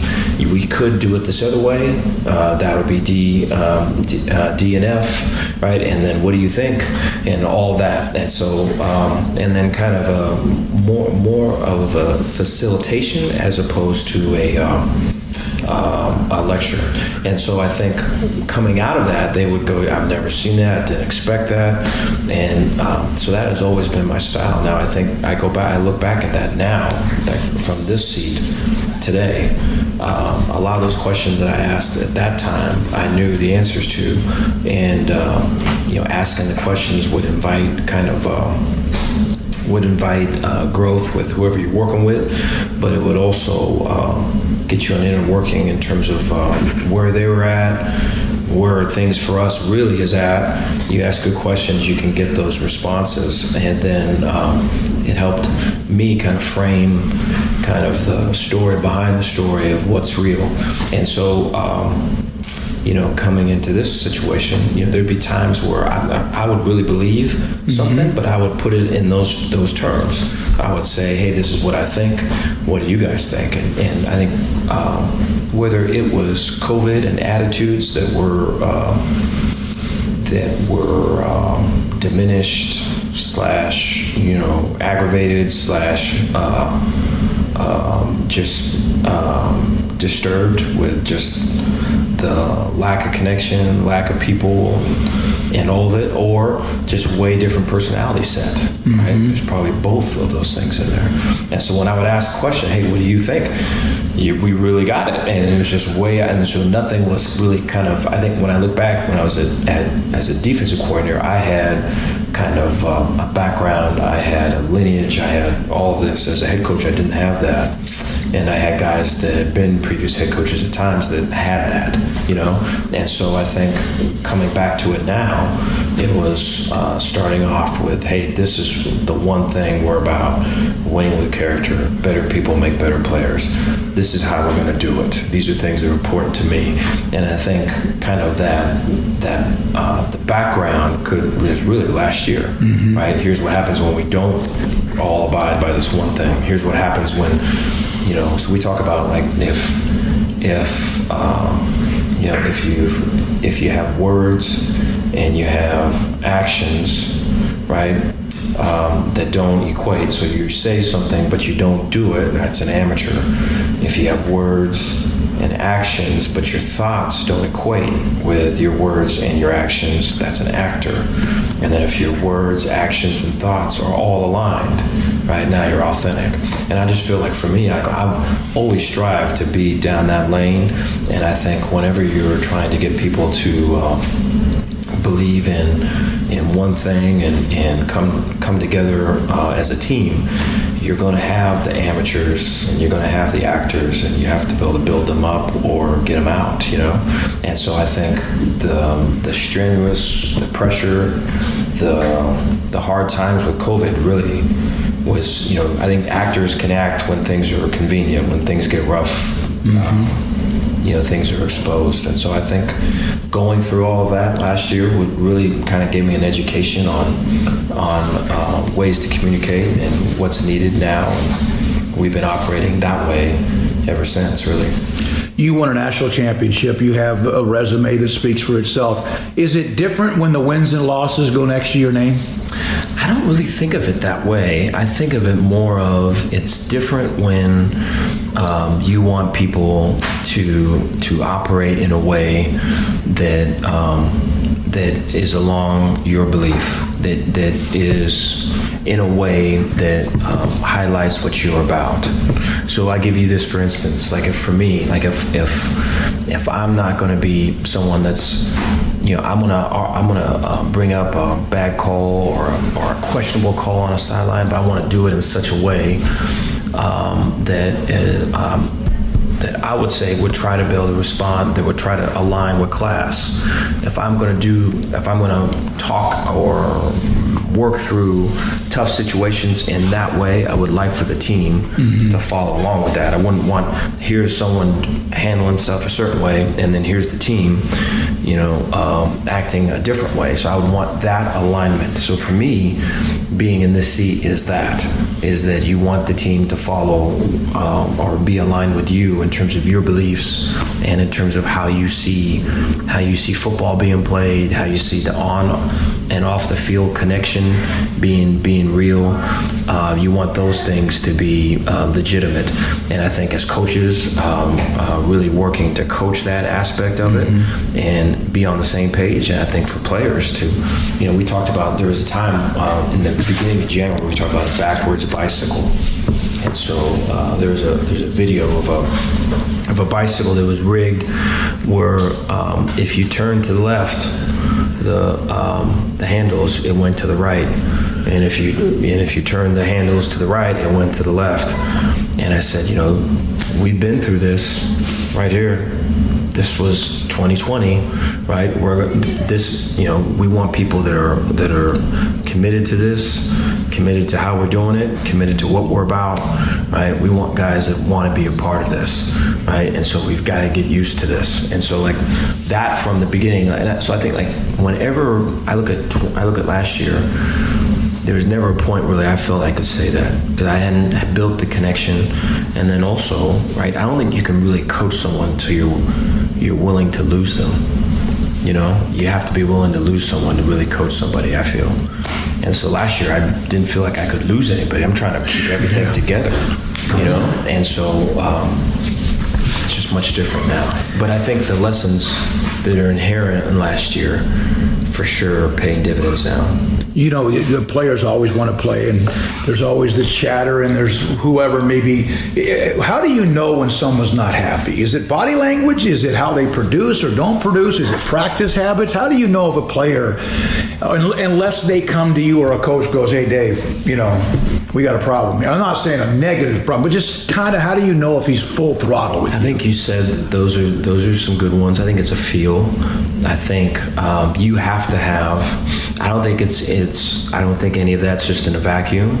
I think it all starts with knowing who that person is and what kind of energy they bring daily, and once you're in that and you're invested in that person, and it's not just about, hey, we put in this play, or hey, this is third down day, so let's get ready for third down. It's none of that. You're looking at people first, and so you have to kind of pull back, right? And all of it's got to get lined up right. And then once you see someone that's off, you can recognize it now because that's your world and that's what you're seeing. And so I think that's a good example. I mean, and so like some of it last year, I go back to last year again, it was difficult because right from the get-go, really, you saw the worst in a lot of people, or people that were struggling. When I say worst, sometimes it sounds like it was intentional. I don't feel any of it was. I think guys were just really struggling, coaches too. And so you just had, I think, things maybe where they could, maybe behavioral things where they could control, or things where they could, maybe it was some of that actor piece where they could kind of have a face to kind of get through a thing. COVID broke that down, and so you just saw the rawness of it. And so I think, taking that in a real sense, and not trying to sugarcoat stuff, and not trying to none of this is real, it's okay, right? Not taking that path, but really kind of working through it, but working through it in a way that has some compassion and some understanding, I think allows you on the other side of it to have a stronger relationship. I feel there is a lot of that. I had Grant Teff in studio last week, and I asked him this question because he was fiery, and everyone has fire that's inside somewhere. Sometimes we've talked about the expressions or whatever. When was the last time you lost your temper? I don't know, man. Long time. I can't remember. I think there's been times where it almost feels, sometimes when I get mad, it's almost like it goes slow motion. I can feel stuff kind of coming up. And so what makes it hard is when I feel kind of the anger kind of coming up, I'm able to, I know that it's happening, and then I'm able to logically kind of go through it. So once you go through that process, then it's like, what's the reason for getting angry, right? Or if you're just, that's not really, I'm going to take a problem and throw it on somebody it's not their problem, it's my problem, and all this other stuff. And so when you logically kind of attack it, it makes it hard to get angry, because you realize that you're kind of just throwing a fit. There's nothing to do with what the real issue is. You're creating another one. And I feel it. I feel at times that's a strength. I recognize at times that's a weakness, because I think so many of us are conditioned to respond off of anger. And I think, I feel like our players, right, our staff, initially, when I came on board and this is not to say good or bad versus anyone else or any staffs that are not Baylor or guys that were at Baylor, is not to say any of that, but I just think just people in general are used to people having emotions, and losing their stuff and getting upset. You're talking to one right now. I mean, I understand that, and so I think when I don't, and I try to, I try to be able to talk to the staff, want to have hard conversations. We don't need to say them in a hard way, and so we can get to the point of things. Like we're having one-on-ones with our players right now, and we want to get to the truth of it. It ain't all going to be pat on the back and all that, because we're trying to compete and win here. And then we're going to meet with the staff the following week, and that's going to be the same way. There's going to be stuff that's really, really, easy to talk about. There's going to be stuff that's hard to talk about where we can get a lot better. And I don't think there has to be an anger piece to have those things and really get to what you need to. And I think it takes a while, though, I guess, long story long, to answer people that are used to the other way. It takes a while for them to get adjusted. Who told you Abram Smith could play running back? Because obviously he was recruited out of Abilene, 5,000 career yards, and then he turns into a linebacker out of necessity, or maybe that was a need, or it's what he could do. Yeah. And then all of a sudden, here he is, lighting things up and giving you a little bit of oomph along with Ebner and whoever else. But did you know he was a running back in high school? Yeah. I remember his profile, and I remember, from when I first got here, just the study and all of it. And then he and I have talked about those days off and on. But I remember David Wetzel brought it up. I think who else? Jeff Grimes brought it up. A fair amount of people that were aiming to remind me that he played running back. And so, just that as the spring kind of progressed, just the opening for someone that was a real physical, downhill, stick his foot in the ground, can get downhill runner, and just the mentality of kind of a defensive mindset right now. We'd like to kind of eviscerate that term and just make it a Baylor football mindset, but a defensive mindset to get on that side of it, I think was needed. Isn't that what coaching is trying to find the best fit for a player wherever you need them the most, and guys have to be unselfish to let that happen too? Yeah, he was great about it. I know when we talked about it, we went through the pros and cons of it, and he was just at a stage where he was feeling really comfortable at linebacker. And so I think the previous scrimmage, he had tackles for losses with calling out plays, and all of this from last year was just leaps and bounds from where it was, And that's where a lot of our talks was when you're so used to the other side of it and getting used to this side and stance and footwork, and you look at him 2 weeks ago in linebacker wise, and he's looking like a guy, right? Stance is solid, and footwork is always playing with a base and under control and steady. And so he was feeling pretty comfortable, but he could recognize, hey, there's an opening, and the thought was, hey, if you are the guy that we think you are, man, this could be your deal. And so he's been great. Are you more talented? Are you bigger, faster, stronger, and better based on what you've seen? I think all of those things to a degree. I think where we need to be to really allow all those things to ring true completely is we need more depth, right? And so I think just because you're talking about those things on day one, yes, right? And I think we've got to build our big people specifically, right?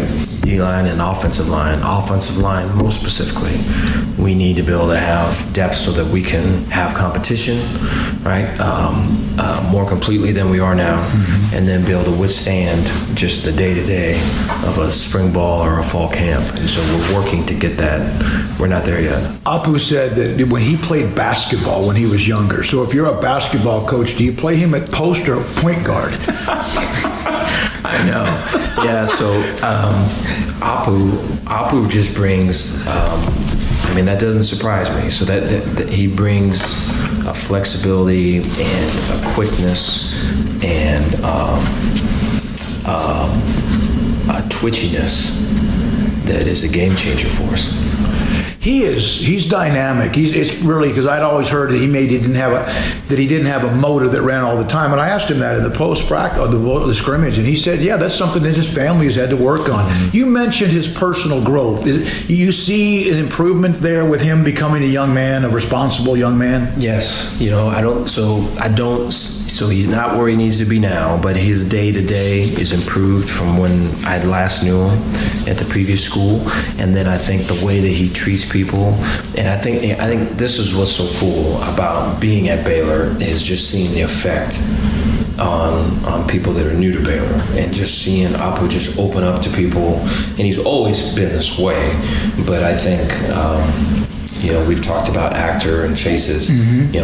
People are always going to self-protect initially until they feel that it's safe. And so I think sometimes at certain schools that's longer than others, and fortunately here it didn't take long at all. And so his openness to our team and to our staff, to our support staff, man, you talk to anyone down this hall, they've all got Apu stories, and so it's pretty cool. And so he's made quite an impact, and I think he's got a fan club that's pretty strong. What makes you tick? What drives you? Other people, I think, other people, man. I think, I've never looked at myself really. And so, and that's part of the leadership, that's the leadership part that's hard, right? Just being on staffs before, where I'd always be on staff where someone wanted to be a head coach, and it was just the whole vibe coming was just, man, that's never going to be me because I can't stand this other thing. And it's just, I just don't see it, And when questions were to be asked, it would just be, they would somehow to these people, it would always be something that would address the question, but I always felt it was somewhere tied back to them and what they, and so I just didn't, the thought of just seeing myself and the thought of thinking fast and shallow was never it. I'd always looked out and thought deep and slow. And so, the opportunity to be a head coach now and to apply that and to get people where they're aligned with it and they all kind of know where I'm coming from has been rewarding because you feel like you can be yourself. Do you have an ego? You have to have some. I mean, you know how good you are with what you do defensively, right? I never really thought of it like that. Yeah, I mean, I've never, what's great is my wife, when I go home, I get yelled at because, every other husband takes out the trash. I didn't take out the trash. And my middle girl, Jordan, talks about how I need to do more for mom and I'm trying to do more in the house for mom. And it's like we never talk football or anything in the house. And so it's very much, I've always believed and at times, similar to the first year, I've always believed it, and it's been tough at times to say it, is that football is what you do, it's not who you are, And so I think my home life is definitely that way, And so I think just coming here and seeing all the issues through people first, and who they are and kind of where they're at, it's expensive when it's that way, right? The thinking fast and shallow, perhaps, and anger and whatever else that maybe come out of it as strong emotions to get stuff corrected. I think maybe is a shorter path, but I think when wherever people are at, you try to get to where they're at and nudge them and guide them to where there's a chance for them to be better. I think it's expensive, and so I think we spend our time there with the hope that good things are going to happen. You came from LSU. Kim Mulkey is in Baton Rouge. She'll be introduced later on today. You had a time to get to know her a little bit, and the legacy, standard, all the things she's done. What did you know about her? When you had a chance to visit with her? Competitor right away. When you meet her, there's an energy right away, and was able to go to a basketball game this season with my family and watch, and was so impressed. I ended up watching her more, really, I don't know if I should say this, watching her more than maybe the team. Was able to see the team kind of, compete and win and everything, but just her energy and how she can squat down like that with the heels that she has on and just get up after that. I mean, and then, just being on it. I mean, you talk about someone that is totally comfortable in who they are, right? And someone that ain't trying to be anybody for anyone else, right? Knows who she is and knows what she's about. And so, you could see, we talk about the words, actions, thoughts. You could see that pretty strong in her just in watching her game, right? And when things would happen, whether ref-wise or whatever, it always seemed like she was one step ahead. And it's like she was anticipating things before they happened, and when they did happen, she was right up on it. So it was just impressive to watch. This roster, obviously, Dave Aranda with us, SicEm365 Radio. You go into these meetings with players, then coaches. The NCAA is looking at maybe changing what kind of practices. You've cut the number now from what it was 29 to 25, and now is all that better for football? Do you think it's better for football? I think it is. I think the concussion numbers right now, just in college, it's too high, and I think there are better ways of doing it. I appreciate the walkthrough room that we have down the hall here. I appreciate the we were able to have more days in helmets, right? So like our last 2 Thursdays were helmet days. So we had 4 days in helmets. We had the least amount of days in pads this past spring that we've ever really had. And I think a lot of that was the anticipation of what's coming. And so to be able to practice without pads, right? And to practice effectively. And so O-line, D-line playing with hands, staying up, nobody on the ground, tagging off defensively. Offensively, you get a guy moving, protect the team, don't put him down. And so those things I thought we were able to do, But I do feel it's right to do. I think, in terms of starting, yes. When to stop, I don't know if anyone really knows. I know I've talked to a few NFL teams about just their coaching cues and their motivations for non-padded practices to be able to get it to the style that they need so that you can be physical for them on Sunday, for us on Saturday. And so I'll continue to do that, try to find something there. You got a chance to start recruiting June 1st, like actually maybe see somebody. You haven't had that, have you? No. You saw parents for the first time in 450 days. I asked you that 2 weeks ago. How thrilled are you that you'll be able to go out and actually see and touch and talk to guys? It's huge. The best thing with Baylor are people, by far. I mean, we've got great facilities, and the campus is beautiful, and I think there's a rich history here and a strong foundation for success here in football. But it's our people, by far, is our best thing. And just the vibe, just the feeling you get when you meet somebody and is it authentic, right? Is that I think some of the stuff that we talk about recruiting, whether it be character or it be person over player, and these are things that are strong beliefs for us. I think unfortunately these are probably commonly used in the recruiting game.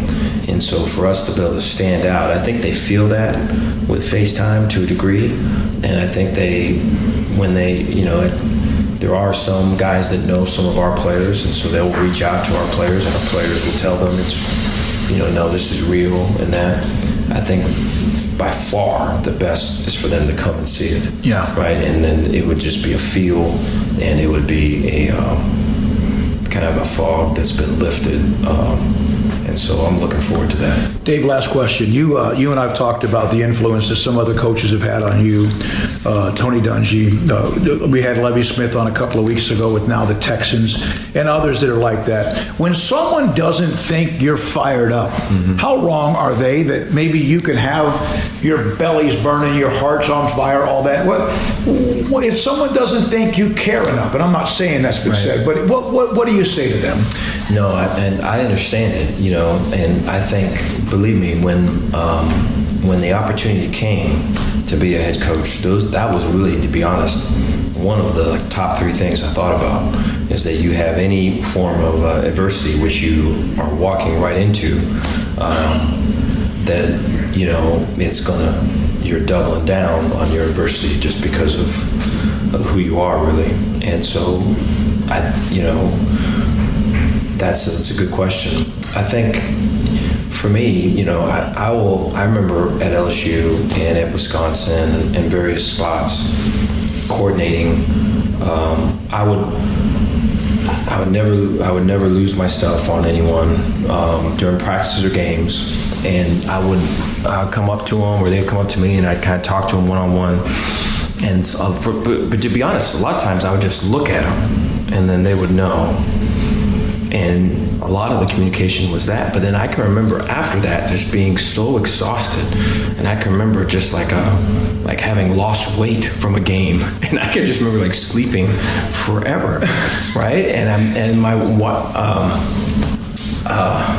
wife, I remember she saw, Jordan, tell him, and my daughter's like, she's all, but Dad, you don't even say anything. That's what she said.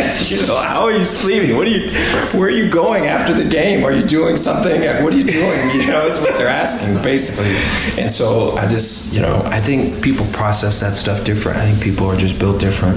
And you always have it. And I know for me, it's like when it's inside, you're trying to control it and get it where you need it to be so you can think about what's next and kind of, hey, this just sucked what happened, but this is what's happening right now, and we got to be on it because these next couple things are going to happen. And then I'm thinking about other people because now, this guy's going to go in the tank, and now I've got to be able to help this guy so he doesn't go off on this other guy. So there's just all of this. There's not enough time for me, So it's always been that way. Dave, thanks for your time. Good to see you again. Hey, you got it. Dave Aranda, Baylor football coach, with me on SicEm365 Radio.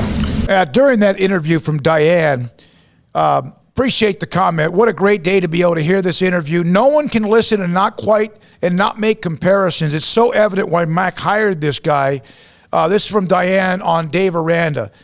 That was 30 minutes with Dave Aranda. And I tried to not so much get into specifics like positions, whatever else, but about things about him, about what he's experienced, about what's been inside the guts of that program or not. And if you didn't get to hear all of it, we'll put it up in the premium section and also on our Twitter timeline with Dave Aranda. Coming up next, the guy that to me stole the show on Saturday. Abram Smith did a little bit. Ebner did a little bit. Someone others. Siaki Ika. Apu. This guy is just so much fun to listen to, and we're going to hear part of what he had to say in the postgame, even about how he tried to weigh in during Pop Warner football. That and more. Hey, at 5 o'clock, Mike Scarborough from Baton Rouge is about to introduce Mulkey, and then Michael Woodson of the Big 12 champion Baylor Bear men's tennis program. Plus, we're going to talk baseball. What a weekend in Lubbock. Okay, there I am. Have we mentioned that the tennis team won? Did we mention that? Okay. I did when we got. Okay. The men's tennis team swept Texas 4-0. I thought I already done that. And Michael Woodson's going to join us at 5:15 on their unbelievable day today by beating Texas. This is SicEm365 Radio. PettyClinicalOT.com. Dr. Kent Petty can help you become the high-performance man you want to be. And, by the way, you're like, well, I'm a woman. If you have some sort of a relationship with a man and perhaps he's just kind of lethargic or there's just something that's not right, perhaps you can nudge him to PettyClinicalOT.com. I had somebody reach out to me about that over the weekend and said, hey, you always talk about the men. Well, it's testosterone that's for men, making you high performance, whether it's your energy, you've been lethargic, you don't feel right, and a lot of that's other things you have to do in life. Also, by the way, your sleep habits. It can help you sleep better if you kind of have everything where it's supposed to be. And yes, even performance in the bedroom or ED, if you have those issues. 1 out of every 3 men have symptomatic issues when it comes to low testosterone, and Dr. Kent Petty can help you out. Go to PettyClinicalOT.com. Call them. They'll set you up to get your lab work or blood work. Look at the results, and if your testosterone levels are too low, Dr. Petty will put you in a program to get you back to where you need to be in so many different ways. Again, 1 out of every 3 men have symptomatic issues of low testosterone at PettyClinicalOT.com. Boozers is the wedding ring store and more. If you're ready to get engaged or already married and want to upgrade your wife's ring for a special anniversary, Boozers is the place to go. With the largest selection of premier quality diamond engagement rings and wedding rings in Central Texas. They have 7 cases with over 300 styles of rings from top designers like Natalie Kay. Choose from yellow, white, or rose gold, plus beautiful top quality loose diamonds. With an in-house jewelry, they can also custom make anything you want. Bring in a picture or drawing and let Boozers create your one-of-a-kind pendant or ring. They can even use some of your old gold and diamond jewelry to create something new. At Boozers, you'll find a great selection of quality timepieces, and Boozers is the place for expert watch maintenance and repairs too. They specialize in expert Rolex watch repair for fine jewelry, watches, custom work, and more. Go to Boozers on Valley Mills and Lake Air Drive in Waco. Boozers, the wedding ring store and more.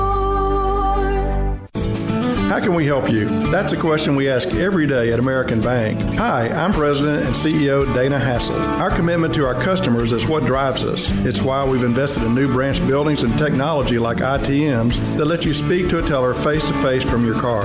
It's why we work with local businesses, helping Waco grow and thrive. And it's why decisions about your accounts and loans are made here in Waco by people who know you. How can we help you? Find out at American Bank, member FDIC. Stepping into the boots of a U.S. Army officer can add confidence and leadership skills to your son or daughter's career path. See all the things they can achieve in our boots at GoArmy.com. U.S. Army Waco Recruiting Company, 254-598-8131 or 254-776-1543.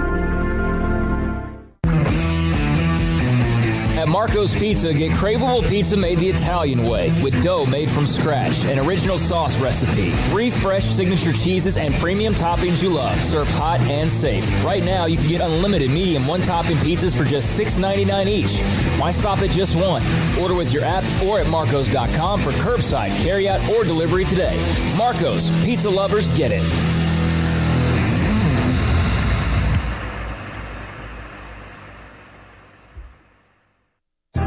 Riverbend Liquor and Wine has their easy-to-access drive-thru open and convenient and clean in-store location on the corner of Lakeshore Drive and North 19th Street in Waco. Riverbend Liquor has the best and most extensive variety of craft beer selections in Waco, and Balcones whiskey, including single malt, pot still, baby blue, rye, brimstone, and the all-new lineage in stock. Riverbend Liquor and Wine, family-owned and operated, and a hidden gem in Waco on Lakeshore Drive and 19th Street. And find out more on Facebook and Instagram. With so many companies and policies out there, it gets so confusing shopping for insurance, and I never know if I'm getting the policy that's right for me. Luckily, I met the team at the Niche Group Insurance Agency. With the Niche Group, you can go to one company and get access to coverage options from many insurance carriers, and you get to speak to a real person about your specific coverage needs. With the Niche Group, I know I'm getting the right coverage at the right price. If you need insurance, talk to the experts at the Niche Group at 1-800-258-8302. Welcome back to SicEm365 Radio. The SicEm365 Radio app is sponsored by Allen Samuels Dodge Chrysler Jeep Ram Fiat in Waco. Your friend in the car business at Loop 340 and east of 84. Come by. Let's be friends. All right, here we go. 447, Craig Smoak, Paul Catalina's back. Armstrong Sims runs the mothership. Michael Woodson of the Big 12 champion men's tennis team at Baylor at 5:15. We'll hear from Mike Scarborough. They're about to have the event down in Baton Rouge. He'll join us on all of what has been the hype going on in Baton Rouge from earlier this morning. They have the gaudiest stage set up from what we saw, the pictures of the press conference, and just yeah, they're excited, and I know it's a bit of a bummer for Baylor fans, and I just want to make a quick point to say to Baylor fans, hey, I feel for those of you out there, especially the really ardent Lady Bear supporters.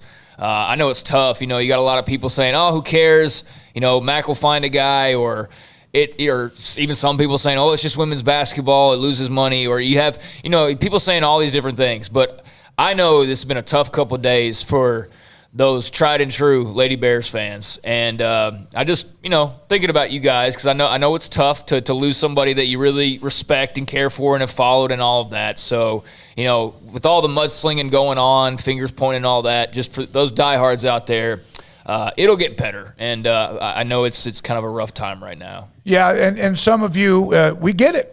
A lot of you have spent a lot of money and a lot of miles and a lot of time and a lot of energy following a team for almost 21 years. It's been at an elite level. Hell, we have too.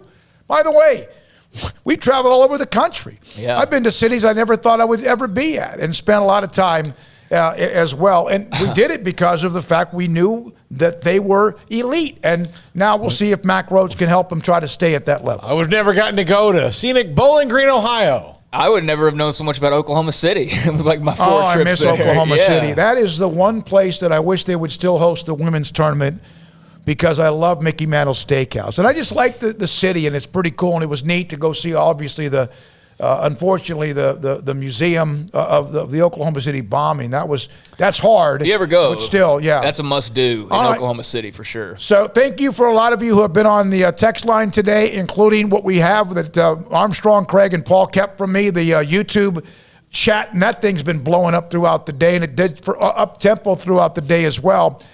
Now, Siaki Ika, Apu, this guy's pretty good.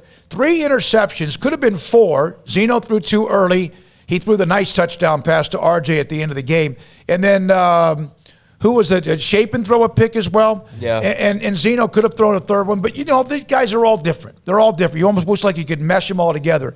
But Siaki Ika, to me, Siaki Ika, to me, one of the most, I was like, whoa, who was that? And then you realize it's the walking piece of earth on the safety. Yeah, it was part of the trade for Kim Mulkey.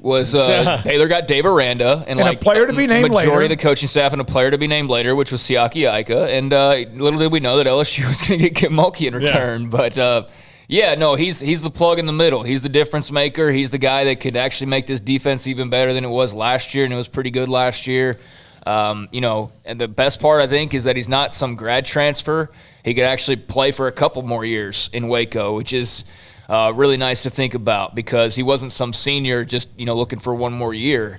He has throughout the spring, shown flashes of why they liked him. You obviously see his size. He probably, has to get in a little bit more better shape, but I mean, you like the size, you like the attitude, you like the personality, you like the motor, you like a lot of things about him. And if he can just keep those all at like a level 10, then I think Baylor's got a big difference maker there in the middle. And there wasn't a whole lot to write. We haven't talked about the spring game at all.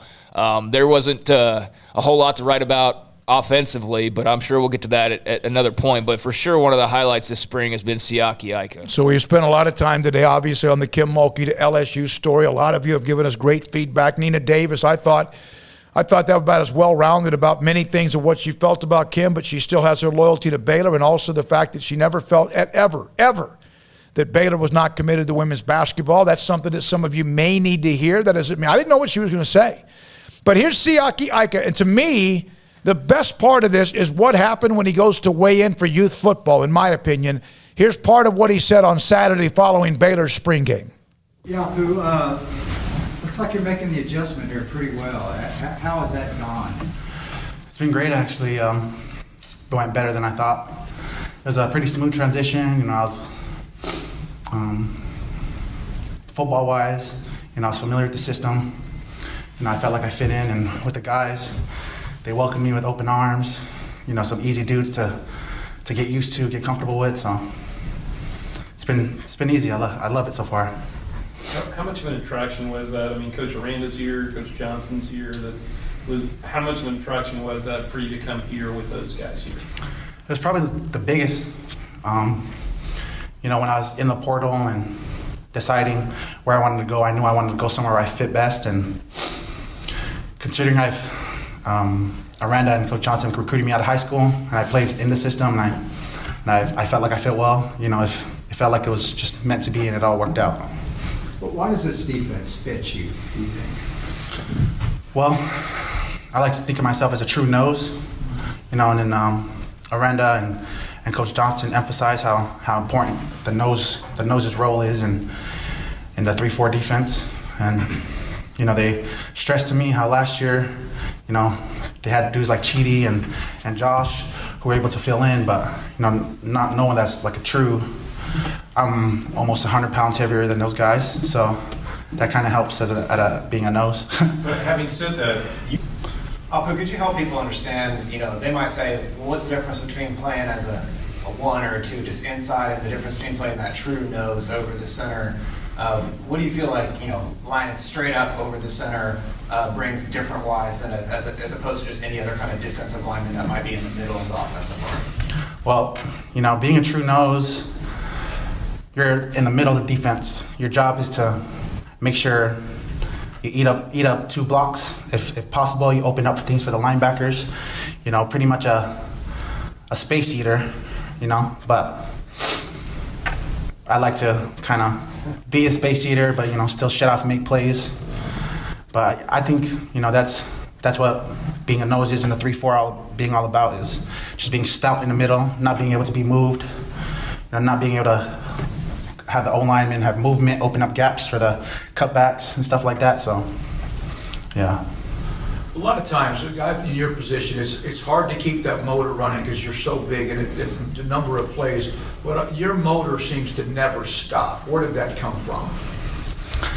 Well, funny story is when I first started playing football in Little League, it was not like that. You know, I get tired fast, and then things start getting all crazy in my head. But, you know, my brothers and my family had made that like a big thing, like emphasize, like if I can just keep going and going, it makes me that much of a better player, you know, not taking plays off and stuff. Being able to consistently just grind, you know, attack the offensive lineman in front of me over and over and over again.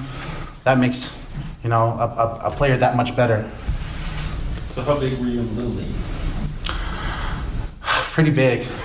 I was bigger than, you know, I never got asked so many times from coaches. Like, my parents have never been asked so many times to see my birth certificate from other people. So it was pretty hard going in week out, like, is he really 12 or is he really 9 years old? And I was like, yeah, I am. I'm just very large. Were there weigh-ins back then? Did you have to deal with the weigh-ins or anything like that? Well, yes, but, like, you know, every time dudes would come in for a weigh-in, they would strip down to their tights, this and that, but they just look at me and they're like, all right, put an X on his helmet. We put X's on the helmets for the linemen. Every time I came, just put an X on his helmet. We'll just get his weight just to put it down and say we did it, you know, but everyone knew I was not going to be able to run the ball. Defense was pretty good last year, but, I mean, you guys are clearly clicking on all cylinders. What do you think the upside is for this defense? What do you see around you? Well, one of the things Aranda would tell some of the older dudes like Terrell Bernard and PD, he say, like, this year we're going to be able to play more tight, and our tight front is with a 0 instead of having a 3 technique and like pretty much a 4-3. So being able to run more 3-4 rather than 4-3, because I'm here, being able to, you know, someone to truly lock down the mid, and I feel like, as far as gap integrity, that's an easier way to fill out the gaps, to be gapped out. And I feel like that's going to make our defense that much better. You know, me, you know, doing my best to contribute, but being able to stop the run effectively, you know, consistently is probably what's going to make us, you know, who we are as a defense. By the way, from Girl Friday, this guy is awesome, Siaki.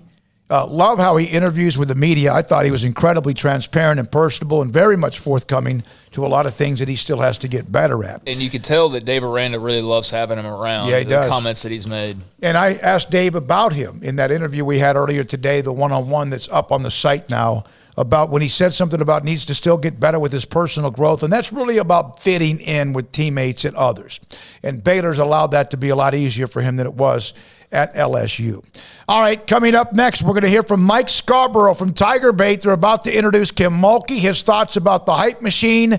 And I mean that in a way that it's been that way since she landed in Baton Rouge earlier. That's fine. She's about to take over the program at LSU. Wish her the best of luck. But coming up, Mike Scarborough and then Michael Woodson on the Big 12 champion Baylor tennis team, SicEm365 Radio.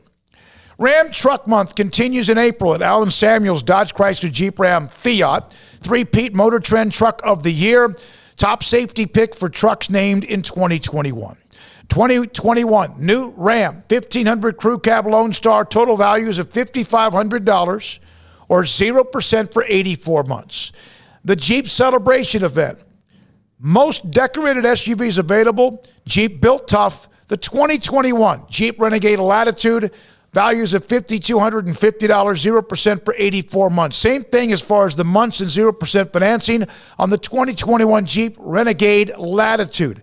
Values of $5,000. And the 2021 Jeep Grand Cherokee Laredo up to $3,750 in total values for 0%, 72 months. In the Chrysler Pacifica Hybrid Limited, 2021's values of $7,000 or 0% for 72 months. At Allen Samuels Dodge Chrysler Jeep Ram Fiat, Loop 340 east of 84 in Waco. At Baylor University, students find their place to shine. They're faithful friends and inspirational leaders. They're championship teammates and independent thinkers. They're on the cutting edge of high tech and in the halls of history. If you want to make the world a brighter place, you can. And if you want to shine in your own way, you can. The spark you need is already inside you. Bring it to Baylor, where lights shine bright. Stepping into a new pair of boots is great, but stepping into the boots of a U.S. Army officer can also add confidence and leadership skills to your son or daughter's career path. There are more than 150 occupational specialties to help them find the best fit for their future. See all the things your son or daughter can achieve in our boots at GoArmy.com. U.S. Army Waco Recruiting Company, 254-598-8131 or 254-776-1543. From the first workout to the last practice, sports is an incredible challenge. Hi, this is Dan Ingham with the First National Bank of Central Texas, and we're proud to support each athlete, every parent, and our educators. From families, small businesses, to the biggest industry, we're here to help. With remarkable products like First Free Checking, we've got banking ideas that fuel big dreams. The First National Bank of Central Texas. Familiar faces making local decisions. Member FDIC, Equal Housing Lender. Do you or your kids get nervous about going to the dentist? Stonewood Dental, Dr. Steve Childress, he can help. I've spent a career taking care of patients who as children had bad experiences, and now they're adults that hate going to the dentist. If I get a kid at 3 years old and they come every 6 months and it's a happy experience, it's normal for them. Now they have an accident at 6 or 7 or 8 at school. Now they have a broken tooth or a trauma, and they have to come here. They're used to lights, they're used to water in their mouth, they're used to experience, they already trust us. It's amazing what we can do with that kid without it being a negative thing. But if I see a 6 or 7 or 8 year old that's never been to the dentist, and now they have a trauma or an unfortunate unexpected toothache, it's harder to do that for that kid and it not be somewhat of a negative experience. So bottom line is I try to teach kids and adults and teenagers and everybody the way I'd want my family treated, which is where it's a necessary part of life. You just take care of it. It doesn't have to be that big a deal. Learn more, stonewood-dental.com. With so many companies and policies out there, it gets so confusing shopping for insurance, and I never know if I'm getting the policy that's right for me. Luckily, I met the team at the Nitchie Group Insurance Agency. With the Nitchie Group, you can go to one company and get access to coverage options from many insurance carriers, and you get to speak to a real person about your specific coverage needs. With the Nitchie Group, I know I'm getting the right coverage at the right price. If you need insurance, talk to the experts at the Nitchie Group at 1-800-258-8302. It's time to fire up the grill, heat up the oven, or get that deep fryer going to enjoy the top quality products at Waco Custom Marketplace. Order 30-pound sacks of live crawfish by 6 on Wednesday. Pick up on Friday afternoon after 2 or Saturday. Enjoy the weekend. 30-pound sacks of live crawfish available right now for $4.25 a pound. Find all the crawfish boil ingredients you need, including red beef potatoes, sausage, corn cobbettes, and Louisiana boil seasoning. Make your order for live crawfish by Wednesday at 6. Pick up on Friday Saturday after 2 or all day Saturday and enjoy the weekend. Waco Custom Marketplace, your home for fresh baked kolache, cinnamon rolls every day. Butcher shop to cut your steaks the way you want. Fresh seafood, summer sausage, boudin, house-cured and smoked bacon, spices, seasonings, soup mixes, and more, and weekly gift boxes for any occasion. Waco Custom Marketplace, 425 Lake Air Drive in Waco, or WacoCustomMarketplace.com. Welcome back to SicEm365 Radio. That one picked off, and it's a pick six by Jalen Petrie. The 5 o'clock hour is sponsored by Edward Jones Investments with financial advisor Tom Albers, staying in touch with you and your money through these difficult and changing times. Edward Jones, making sense of investing. Now here's David Smoak, Paul Catalina, and Craig Smoak.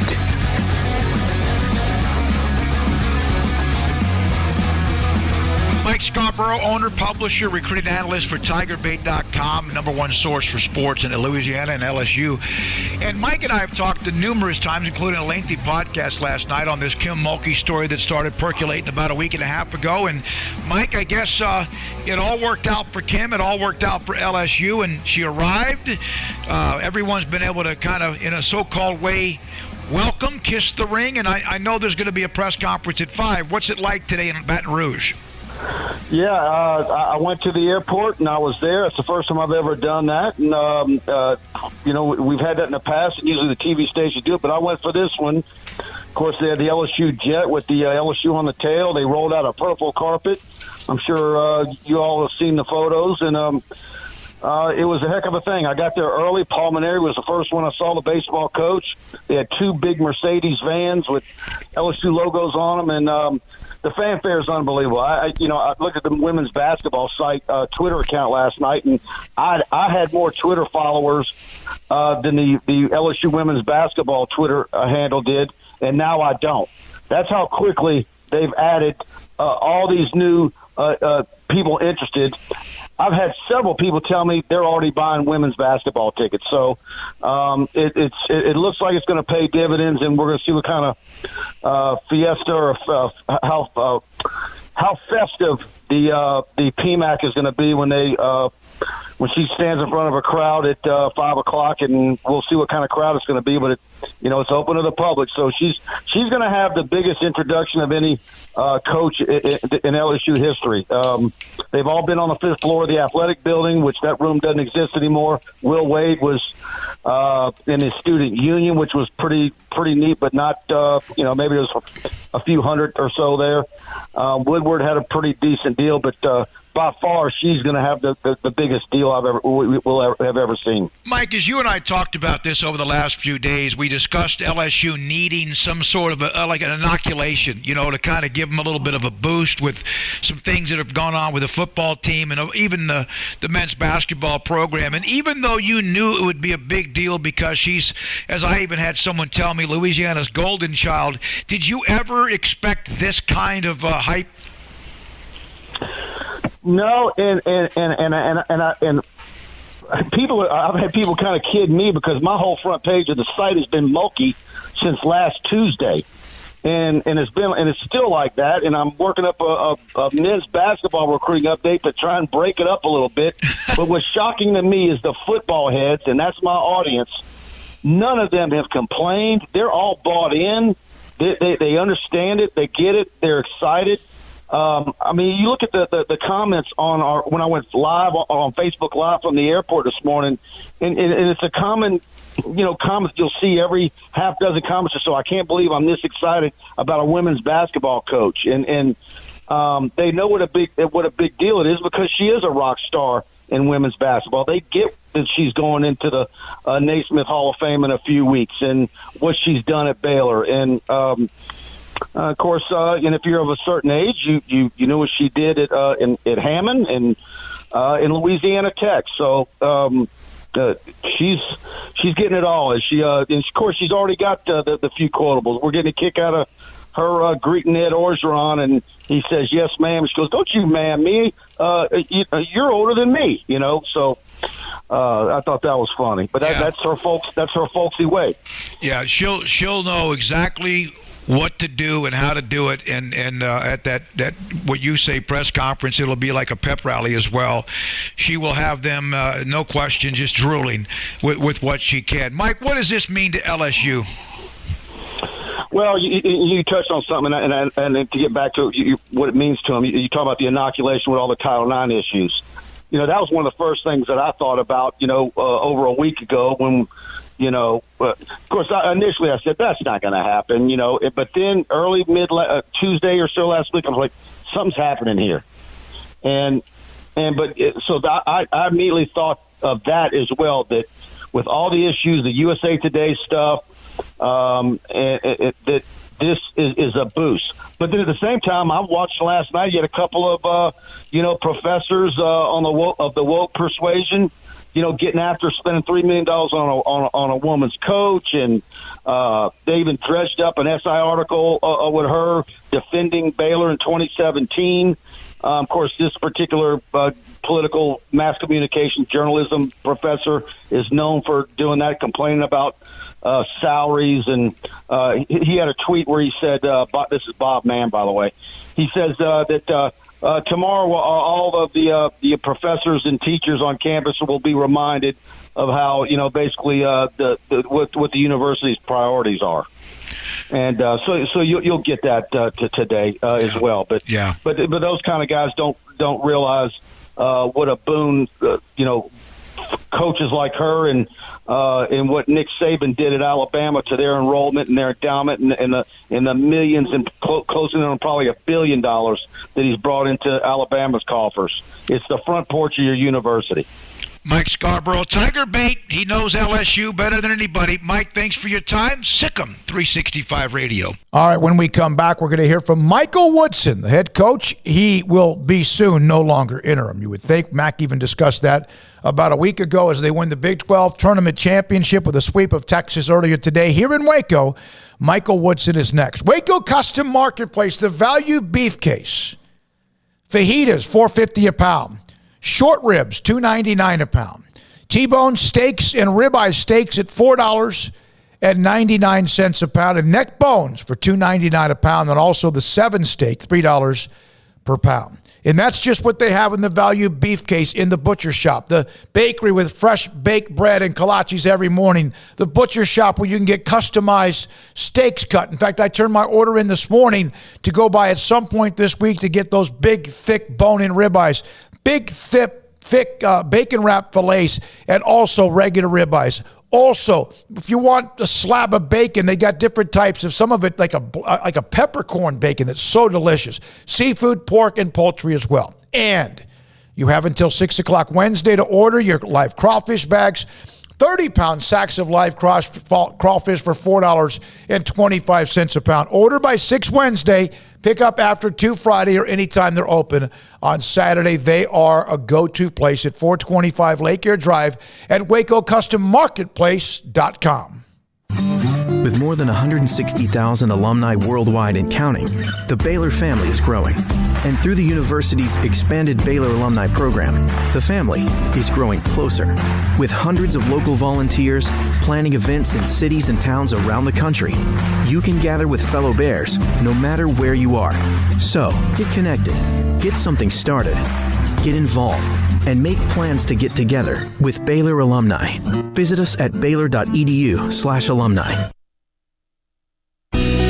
Let Camille Johnson Realtors guide you seamlessly through the process of buying your dream home or selling your current one. Commercial, farm and ranch, or residential, Camille Johnson Realtors can smoothly and successfully lead you through any transaction. With a team of 28 experienced agents who are excited about serving you, Camille Johnson Realtors services the entire greater Waco area. If you're in the market to buy or sell, contact Camille Johnson Realtors, 104 Midway Center in Woodway, or find them online at www.camillejohnson.com. Camille Johnson Realtors, elegant, charming, warm. Welcome home.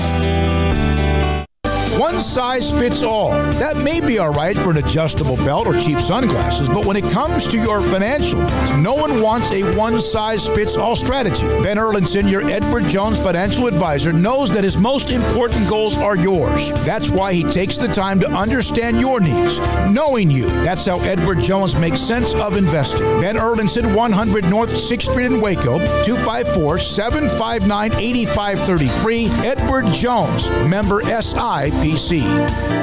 From the first workout to the last practice, sports is an incredible and rewarding challenge. Hi, this is Dan Ingham with the First National Bank of Central Texas, and we're proud to support each athlete, every parent, and our educators. From families, small businesses, to the biggest industry, we're here to help. With remarkable products like our free First mobile app, we've got banking ideas that fuel big dreams. That's the First National Bank of Central Texas. Familiar faces making local decisions. Member FDIC, Equal Housing Lender. Did you know that 1 out of every 4 men have symptomatic low levels of testosterone and don't even know it? And if you think you're too young to worry about it, guess again. Low T levels can make you feel tired and grumpy, cause weight gain, and wreak havoc on your sexual desire and performance. Petty Clinic Low T can set up same-day blood screening and results, so if you're tired of being tired, I challenge you to man up and Google search Low T Waco or go online, pettycliniclowt.com. It's a private clinic with an atmosphere catering to men. Affordable, only $150 a month, includes lab work, office consultation, testosterone injections, follow-up visits compared to $395 a month in Dallas or Austin, and you don't have to fight the traffic. Petty Clinic Low T is board-certified physician consultations, will provide the best form of brand-strength testosterone available. Contact Petty Clinic Low T today, just off Highway 84 and Old Hewitt Drive in Woodway. Petty Clinic Low T, helping men become the high-performance men they deserve to be. PettyClinicLowT.com or Google search Low T Waco. With so many companies and policies out there, it gets so confusing shopping for insurance, and I never know if I'm getting the policy that's right for me. Luckily, I met the team at the Niche Group Insurance Agency. With the Niche Group, you can go to one company and get access to coverage options from many insurance carriers, and you get to speak to a real person about your specific coverage needs. With the Niche Group, I know I'm getting the right coverage at the right price. If you need insurance, talk to the experts at the Niche Group at 1-800-258-8302. Welcome back to SicEm365 Radio. Have you downloaded the SicEm365 Radio app? Do it today on the App Store and Google Play. Hey, one note before we get to our next guest, what a great time to have him, but James Akinjo, who's a Baylor signee out of Arizona, is going to join us in the next segment. Sean Lee retired today with the Cowboys. We'll get into that in a little bit, but we're now joined by the Big 12 championship, part of the piece of that regular season title, but Big 12 tournament champion, men's tennis coach, Michael Woodson on SicEm365 Radio. What does that say? What does that mean when you hear that? Man, it feels great. We were really excited to win a share of the Big 12 regular season, but to be honest, we didn't want to share it with anybody else. And so for us to be able to come out here and defend our home courts and really make a statement in the finals, just incredibly proud of the guys. It was an awesome performance today. We're really, really happy. Did you guys kind of feel it coming after taking a loss to them before? Oh, certainly, we talked about it a lot. We part of our inspiration for the match yesterday against TCU is we want to beat Texas again. We want to play Texas, show them that that's not something that's going to happen to us at home twice. And it's they really stepped up from the first point. The vibes, the energy, the focus, the confidence was completely different, and we owned the moment really well. The guys were very impressive when the pressure was on. Performed really well. It was a great performance up and down the lineup. You mentioned being at home. What was it like to do what you did, but do it at the Hurt Center? Oh, it's amazing. I mean, we won it a couple of years ago in Kansas, and it was a lot of fun. But it was a lot of fun with just our team. So to be able to have so many great fans and supporters of the program, other students, get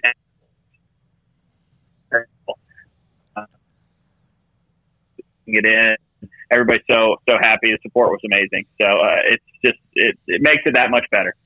This was I don't know exactly the scores, but a 4-0 sweep. That's dominant. Did you have that in your mind today? I did. I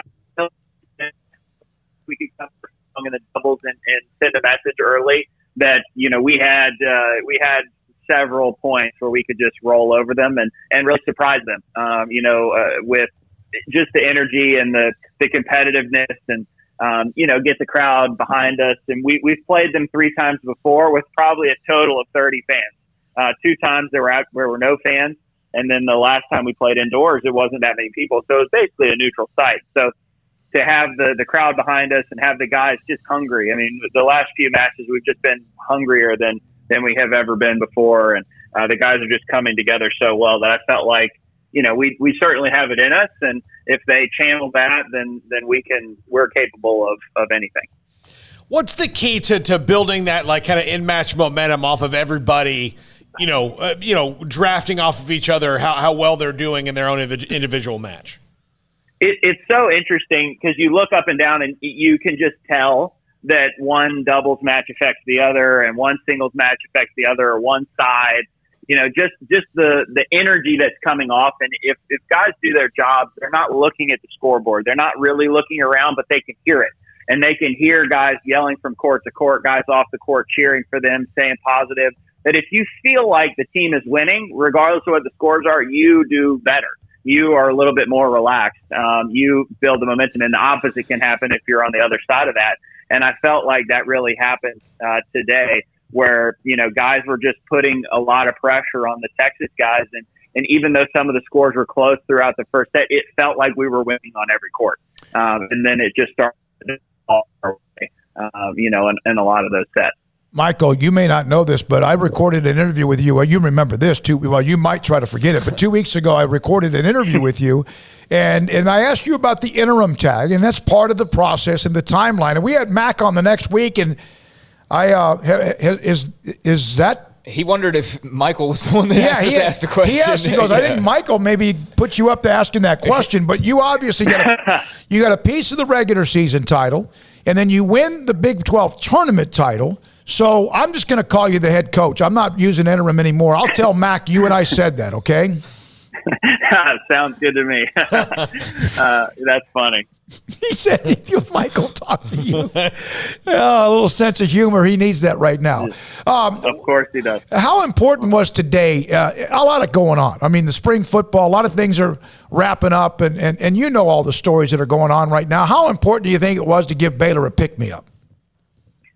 Honestly, I mean, just the support from President Livingstone and Mac Rhodes, I mean, to all be here yesterday and today for these matches. I mean, there's a lot going on with Baylor Athletics, and to show their support and for us to be able to deliver, for the guys to be able to provide that inspiration and just that show of support to the whole athletic department. It goes both ways. We're certainly really appreciative that they're paying attention to us when there's so much going on. But also, that we were able to provide, a couple of championships here over the last couple of weeks, as a thank you for all the energy, effort, resources, facilities, staff that they pour into us. Just really appreciative of everything they do for us. So I hope they feel the same way about what we've been able to accomplish. I'm certainly just very proud of the guys and the way that they've handled themselves and not just, the wins on the court, but just the way that they carried themselves day in and day out. I love the reaction. I saw the reaction of Adrian, I guess it was, after the ace that sealed it up. What was your reaction? Did you fall to the ground too, like almost in that fainting type way? I was on his court 2 years ago when he clinched in Kansas, and I'm usually on Adrian's court this year. And I was right there. And so I honestly went the other way.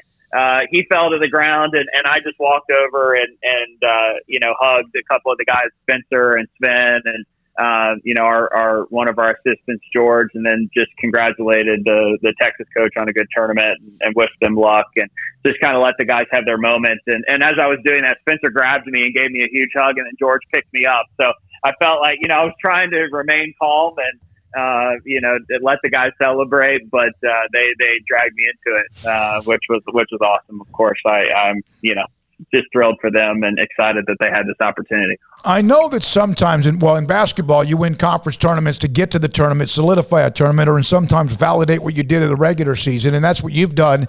Was this a number one seed victory? Does this secure a number one seed in the tournament? That's a great question. I think we're going to have to wait and see how they do it. But based on the computer, I do believe we'll be the number one team going into next week, and hopefully we'll be the number one team in the tournament. I frankly feel like the guys deserve it. They've earned that opportunity, and we'll be confident and excited regardless of what it is. But it would be nice to see number one by our name. While you guys wait for that, Michael, what is the process as you wait for the time period between winning today and obviously your next competition? Like, how do you guys kind of regroup or what have you here over the next few days? Yeah, I mean, we're certainly going to enjoy this one for a day or two. Let the guys kind of recover, soak it in, what they've accomplished, and then for us, we've got about 2 weeks here, a little less than 2 weeks to be able to prepare for NCAAs, and it's not only is it going to be warm here when we host the first couple of rounds, but hopefully we can make it to Orlando, and it's going to be really hot and humid there. So we're going to be spending a lot of time working in the heat. Try to use it as a small training block. Hydrate. Get the right nutrition. Spend the time out on the court. Do some extra fitness and get in the weight room and try to make a final push here before we start the team tournament. Last time, the last thing for you, Michael, they just won the Big 12 tournament championship, swept Texas. Anything special? Scotty B, one of the greatest men's and women's tennis fans ever, Baylor fan, asked me if there's any kind of special pregame meal you guys serve today. We actually had Panera today. We normally do Olive Garden. But it was a little bit too early for the guys to feel like they could stomach Olive Garden. So we went with Panera, and it seemed to work. So I think we'll be having some Panera and some Olive Garden as we had yesterday in our future. Yes. But we're going to be taking it to Diamondbacks tonight for sure. Those are the kind of coaching decisions, though, before they get the interim tag taken off, when you realize that, listen, fettuccine Alfredo, probably not great before you're going to play Texas. So. That's great. No, it's such a funny dynamic. Trying to get what exactly they want. And some guys like different things, so we have to kind of adjust. And honestly, as long as they're going to play well and feel good, they can eat whatever they want as long as it works for them. Hey, congratulations, Michael Woodson, head tennis coach of the men's tennis program, with us, and I will make sure we pass that along to Mac tomorrow. That's how you wanted me. That's how you wanted us to introduce you today. No, I'm just kidding. Yeah. That one was all you. Thank you, man. Congratulations, Michael, and to your team. Appreciate it, the program. Thank you, guys. Appreciate the coverage. All the best. Michael Woodson and Baylor win the Big 12 men's tennis title. Again, Steve Rodriguez, by the way, we're coming off 2 out of 3 games in Lubbock against 5th-ranked Texas Tech. In a couple of the games, they beat them up pretty good. They needed that. That's a nice weekend for Baylor as they hit the stretch drive as well. They're starting to, flirt with more of the postseason certainty, by winning a series like that. I think it was I forget the date now. I don't have it in front of me, but it was well over 10 years since they last beat Texas Tech in a series in Lubbock, I believe. So it's been a long time, and they did it convincingly, as you mentioned. So they're playing good ball at the right time. Yeah, Texas Tech, and of course Texas has had this for a while. Their players know how to play their ballpark at certain times of year, and Baylor always seems to go out there at that time of year where when you haven't played the ballpark and the wind and everything, you get kind of caught up in it. So that's a huge win for them and a huge win for Steve Rodriguez.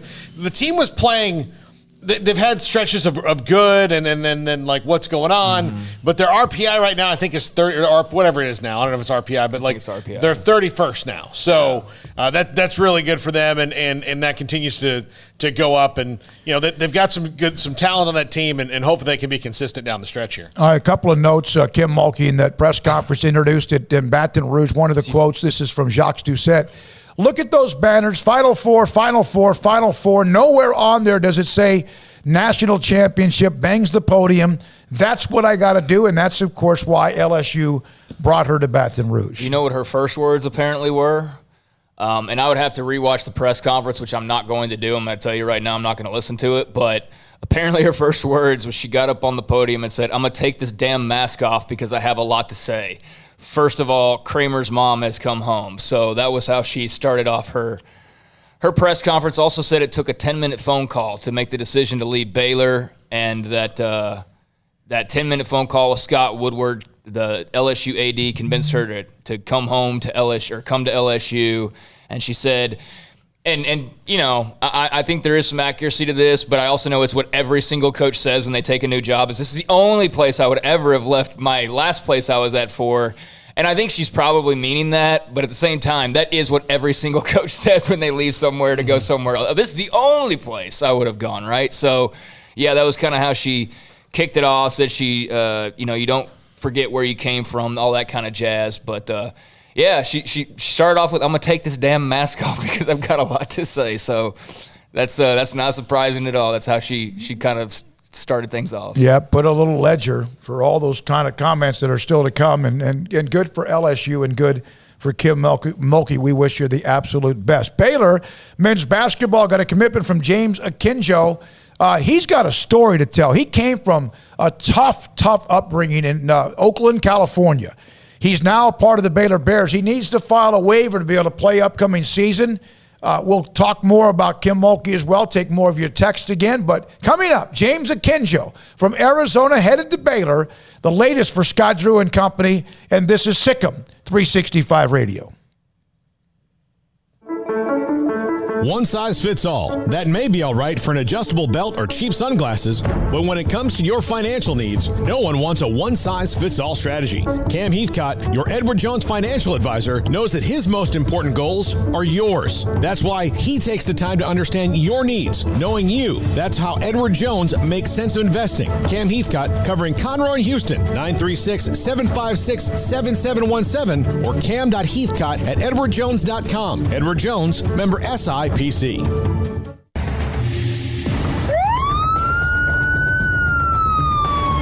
If you or a loved one or friend has been arrested and you can't afford bail, trust Terry and Chase Chapman at Chapman's Bail Bonds, covering Waco and McLennan County for over 25 years. Chapman's can bail you out anywhere with experienced, knowledgeable local agents who are committed to serving you professionally, respectfully, and with the highest integrity. Chapman's understands your privacy is important. Your freedom can be secured fast when you use Chapman's Bail Bonds.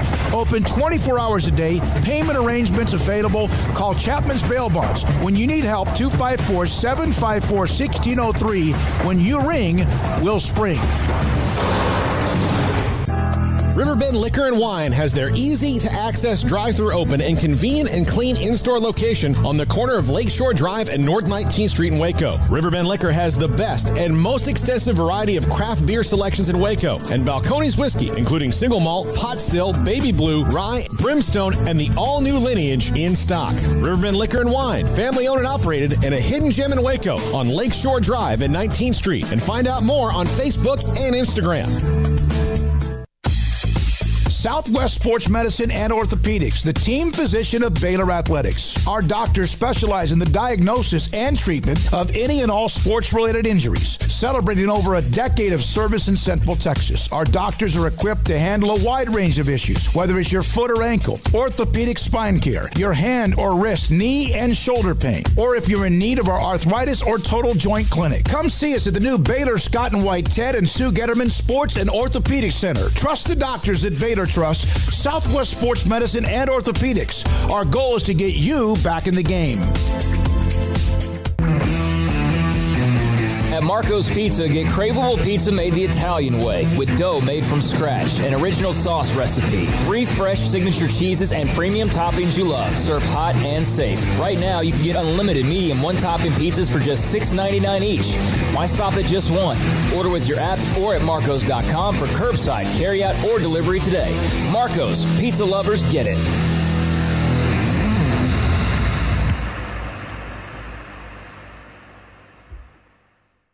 Ram Truck Month means special pricing on the new 2021 Ram trucks at Allen Samuels. The three-peat Motor Trend Truck of the Year, Ram 1500 Lone Star Crew Cab, has special values up to $5,500 or 0% for 84 months. Allen Samuels, located at 201 West Loop 340 in Waco. Central Texas new Ram commercial truck headquarters with 3,500 and 5,500 chassis cabs and other great work trucks. Visit Allen Samuels today. It's Ram Truck Month. Come by. Let's be friends. See dealer for details. All offers have credit requirements. Welcome Welcome back to SicEm365 Radio. The SicEm365 Radio Live Guest VIP Hotline is sponsored by Stonewood Dental. We are all in this together. James Akinjo from Arizona, former Georgetown player as well, now a part of the Baylor Bears, the national champions, pick a big transfer and helps them immediately, an impact player as well. James, thanks for your time. We appreciate it. So why Baylor? What was it about Baylor? Obviously, they won the national title. Yes, they have great guard play, but give me an idea of exactly why Baylor. Just seeing what they did with their guards over the last year and the way they played, I definitely can see myself thriving over there. And, Baylor is a school that's always been recruiting me heavily ever since I was coming out of high school. So I kind of felt comfortable with them. And, they discussed, their plan for me and ways they can help me get better. And the team around me, they got a really good team, I believe, coming back also. They just won national championship. And, I just see myself getting a lot better here, winning. Have you played at an offense, whether Georgetown or Arizona, that's kind of like what made them successful, the four guards and the one big that opens up space to get to the rim? It's like an AAU style, kind of. Last time I played that was in AAU. Much more fast-paced offense, much more pressure offense, and put a lot of pressure on defense. So, I play like that all the time. When you play open gym, there's always like four guards on the court, So that's a fun style of play. I believe that's where I'm best at, too, in that type of system. James, they have Davion's gone. It looks like Jared Butler, Maceo Teague, obviously with what they have leaving, Mark Vidal, who was inside and was kind of the glue for them. When you watched the guards play, what was that like? Even if you didn't quite know you might end up at Baylor, watching them play when you did, when they were on fire, what was that like for you? It was fun to watch. It was a real fun style to play. Actually, when I watched them play, I was thinking like, dang, I really want to compete against them, because they make you play fast. They make you play a fast-paced game, and they put a lot of pressure on you. And as a guard, who loves competing, loves getting up and down, that's something that, if you're not lucky enough to play with, you want to compete against. So that's what I was thinking when I was watching them. And then, it's crazy how things work. I never imagined that I would be in a situation where I would be, playing for them and playing in that type of system. So, obviously it was real fun for me. Who was who recruited you out of high school that was on the Baylor staff? Really everybody from the staff. Coach Drew, Coach Brooks, Coach Tang, everybody from the staff was recruiting me when I decommitted from UConn. Then I transferred from Georgetown. They were recruiting me, and now they, I think everything is about timing in life, and now I feel like no perfect time to be with them now. So, I always felt comfortable with them. That was the thing. I know they didn't want me just because, I'm kind of proven in college. I know that they've always believed in me ever since I was coming out of high school. So, it's real comfortable to be playing with staff like that. Did you ever talk to any of the guys who have now moved on, or any players from Baylor? Did you compete against some of them in the AAU or wherever? Yeah, I've been talking to Davion a little bit as I've been going through, this recruiting process this time around. Really trying to just get more familiar with the school, the atmosphere, the culture, and the way they play. Obviously, you watch Davion, you watch how much better he's gotten from Auburn in the 2 years he spent at Baylor. And so just kind of trying to keep up with, with the culture that they built around there, trying to just keep it going. Davion came here as a guy that was obviously tremendous defensively. In fact, at the football spring game today, he received the Naismith Defensive Player of the Year trophy, which was great, and he like cleaned all that up, and he was able to distribute. But his offense had to get something. He had to really, really work and became a dynamic offensive player. Are you more of an offensive player and you need to learn how to create as far as assist, or do you feel like you've got that in your game as well? I feel like I'm an all-around player. Offensively, I feel like I'm super productive. I can score, I can pass, I can make plays, and I can defend. I'm a player that takes pride in guarding opponents' best players. So I come in with a polished offensive game and a polished defensive game, in my opinion.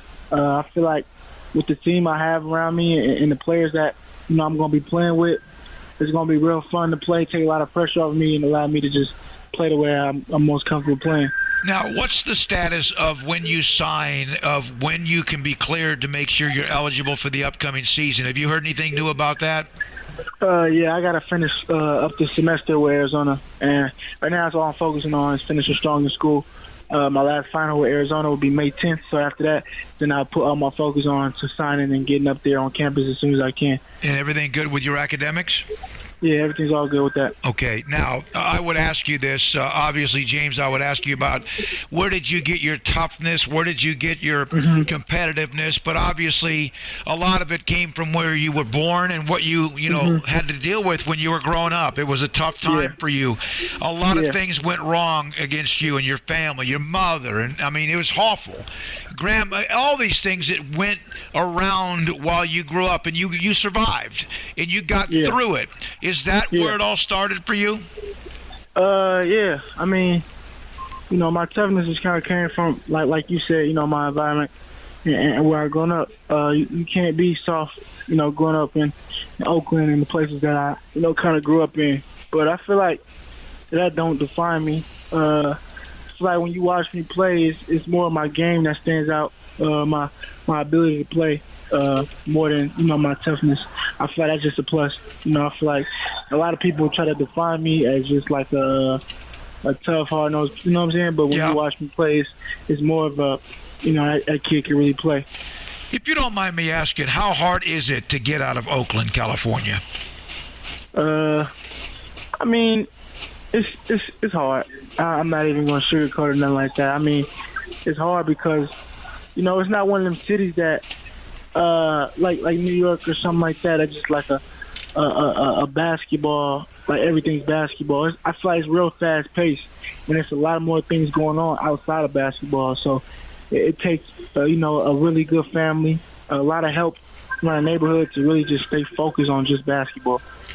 James Akinjo with us on SicEm365 Radio. He's transferring to Baylor from Arizona. He was at Georgetown. He's talked a lot to Davion Mitchell. What did Davion tell you besides, obviously, you know how successful he is and was, but what did he tell you? Anything else about playing at Baylor and what it meant to him? I can't share much of our conversation. I feel like that's some stuff that got to stay between us, but what I can say is, you know, he just told me to really have fun and to really buy into the culture and everything that, you know, the culture is going to be telling me. Obviously, it's something that works, the way they play, the schemes, the way they get better. So, you know, I'm not going to have a hard time buying it at all. But that's something that I'm really going to focus and lock in on. Are you relieved now that you've made this decision? Just take focus on May 10th, get that out of the way, and get to Waco? Exactly. Correct. I'm super relieved. Right now, all I want to do is finish up in school. And I can't wait. I'm trying to get to campus May 10th, right after my finals. Yeah. James, it's been fun. I appreciate I love your personality and also your willingness to kind of be transparent on a lot of things. Look forward to covering you. Good luck with your academics. Thanks for your time and have a great week. Yes, sir. Good luck to you. Thank you. James Akinjo with Baylor, SicEm365 Radio. Listen, in the past couple of years, we've had a lot of people moving in from out of state to Waco thanks to Chipper and JoJo. And while we welcome these new citizens, they unfortunately brought some of their bad habits with them. Hi, Jay here from Pickup Outfitters, and you know what I'm talking about. Naked trucks. You'd think everyone moved here from McNewtville, but we shouldn't judge them, we should help them. For example, when you see a recent transplant truck from a less civilized state like California, instead of saying, "Your truck is disgusting, your bed is exposed, get a bed cover on that truck, buddy," that's a bit harsh. Instead, try something like, in Texas, it's not polite to drive around with your bed exposed. Maybe you should check out the excellent selection of bed covers at Pickup Outfitters. And then if they refuse, you can say, "Well, I hear New Mexico's a nice state." Let's help our new neighbors and let them know that truck nudity is not okay. Let them know about Pickup Outfitters of Waco and send them to our website, createacommotion.com. The Jeep Celebration event at Allen Samuels has special pricing on the new 2021 Jeep Renegade Latitude with total values up to $5,250 or 0% for 84 months. Or a special deal on a new 2021 Chrysler Pacifica Hybrid Limited with total values of $7,000 or 0% for 72 months. It's the Jeep Celebration event at Allen Samuels, the best place to find your new vehicle. Located at 201 West Loop 340 in Waco. Come by. Let's be friends. See dealer for details. All offers have credit requirements. At Ideal MRI, we feel blessed to be part of the Waco community. We're a small family business here in Central Texas. At times like this, the cost of healthcare has never been more important. And unfortunately, significant illnesses and injuries still occur. And that's why Ideal MRI is open and here to serve you through this difficult time. So if you need an MRI, ask your doctor about Ideal MRI. You can schedule online in minutes at idealmri.com or call 833-IDEAL-MRI.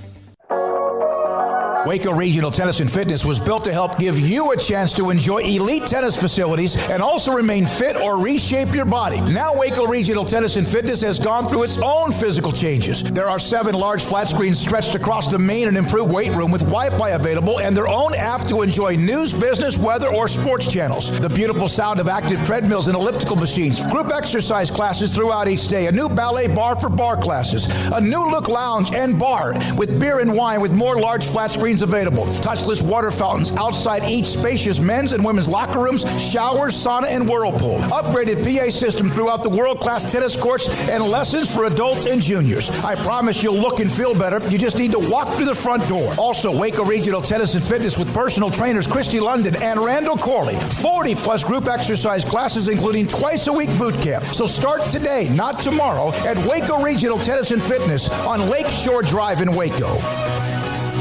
When we moved to Texas, we were like fish out of water. We didn't know anyone in our neighborhood until our Texas Farm Bureau insurance agent came to the house. She was so helpful and reassuring, a friendly face with that Texan hospitality I'd heard about. When we purchased a Texas Farm Bureau insurance policy, we knew we were making the right choice. We knew our family would be protected. Stop by and see our agents at one of our 3 McLennan County locations. Coverage and discounts are subject to qualifications and policy terms and may vary by situation. Welcome back to SicEm365 Radio. Are you a SicEm365 super fan? Then try out our premium subscriptions at SicEm365.com. All right, lots to get to. To summarize, Kim Mulkey is finished up or close to finishing up her press conference. We've already mentioned some of her quotes. Craig, you have one more, then I want to get to a couple of things to kind of go back and rewind a little bit about some of the facts about Baylor women's basketball going forward. Yeah, she said it took a 10-minute phone call with LSU AD Scott Woodward to get her to come to LSU, and that, this was the only place that she would have left Baylor for. I've already spoken on, how that's probably true, but it's also what everybody says. She said she still views herself as that little girl from Tickfaw, Louisiana, from humble beginnings. So, she shouted out a lot of, coaching legends and whatnot, like Leon Barmore, Pat Summit. Who did you mention? Sue Gunner. Yeah, she's mentioned a lot of those folks. She talked about the conversation she had with the team. You can imagine there were many tears. All I could tell them was that I was coming home and that I love them, and I hope they could understand and not be angry at me. So that's what she said about the conversation with the Lady Bears team. And, then just went on to say it's going to take time. People shouldn't expect, championships right away, but that, just give us some time, blah, blah, blah, kind of the stuff you'd expect. So, again, Satia Messer and Joni Taylor are a couple of the names on at least possible interviews. Bill Brock, the interim head coach at this particular time. Satia Messer is an elite recruiter and I think has an ability. Who knows? Kim Mulkey had never been a head coach when she came from Louisiana Tech to Baylor. I don't want to keep updating you, but there was this one quote on Baylor, because we're kind of waiting here. People want to know why she left a school where she got a boatload of success. They say she must have gotten a lot of money. She says, "My boat does not float because of money. Yes, it did take me some money to get me away from Baylor, but that wasn't the deciding factor." So okay. There you go. All right. And I made it clear about my conversation with her at the start of the show. You can go back and listen to the start of the show about what she told me on Wednesday, that a lot of people have kind of juggled on what was the arena in this. It wasn't the end all, but it started perhaps the crack in earth. Now, Chrislyn Carr, Jaden Owens, and Kamari McDaniel have said this: the transfers who are already on campus, they can transfer. They'd have to sit out a year unless wherever they do transfer, if they even decide to, was to get a waiver. And I mentioned this, like Baylor will try to get with James Akinjo from Arizona. Now, the spring game, and Paul's got his 5 at 5:55. Colts sent out a homework assignment. I loved it. And there were a lot. Isn't it amazing how close we were Best offensive player. I said Gary Bohannon because I thought he was in control of the offense. Craig, you said Abram Smith, and so did Paul. Mm-hmm. And for those that don't know and who haven't been on the board, like if you want a lot of spring game discussion, that's a really great place is the premium board. A lot of Mulkey talk over there. I mean, a lot of everything. And you don't have to worry about it being like, on Twitter or whatever like that. But for those that weren't at the spring game and who didn't follow it, Gary Bohannon was the best-looking quarterback on the day. And it wasn't particularly close. Maybe Blake Shapen was a close second, but Jacob Zeno did not look good. Really, I was surprised by that. So, yeah, Gary Bohannon could have been a good choice. I think, and then I mentioned this later in the article, that was the most frustrating thing to me about – not that Gary Bohannon did well. Good for Gary. I mean, hopefully – but I don't know what that means. Yeah, I mean, in the spring game, I don't know what that means that they didn't do well on that one day. Right. And so it's hard to throw that out there. What it means is if that's how it is in practice every day, then we know how it is. But if that's how it was in practice every day, then Gary Bohannon would have been the first one who ran out there. And, they kind of rotate in the first half. It was, Zeno on the green team and Shapen on the gold for the first quarter. The second quarter was Bohannon and drones. And then the second half was kind of a running clock for whatever. And they moved some things around, and they had to move a lot around. And, guys were switching jerseys and sitting in for injury. So I don't know who's the best quarterback based on that, but we just know that Gary played the best that day. Best defensive player. Ika. I think all of us said that. Devin Neal made his presence known. Mm-hmm. He was a part of some plays as well. Biggest surprise, I said it was Abram Smith because just 2 weeks ago he had just started taking handoffs. Craig, you mentioned Bohannon, which is kind of that biggest surprise and best offensive player. Paul, you mentioned the defense was so far ahead of the offense, which is true across the board. Brian Etheridge said Tyrone M. Brown flashed an interception and also was a part of a sack. The most frustrating false starts. I hate them. I can't stand them. It's like somebody who doesn't put up their grocery cart in the parking lot. It's annoying to me. Most frustrating for you, Craig?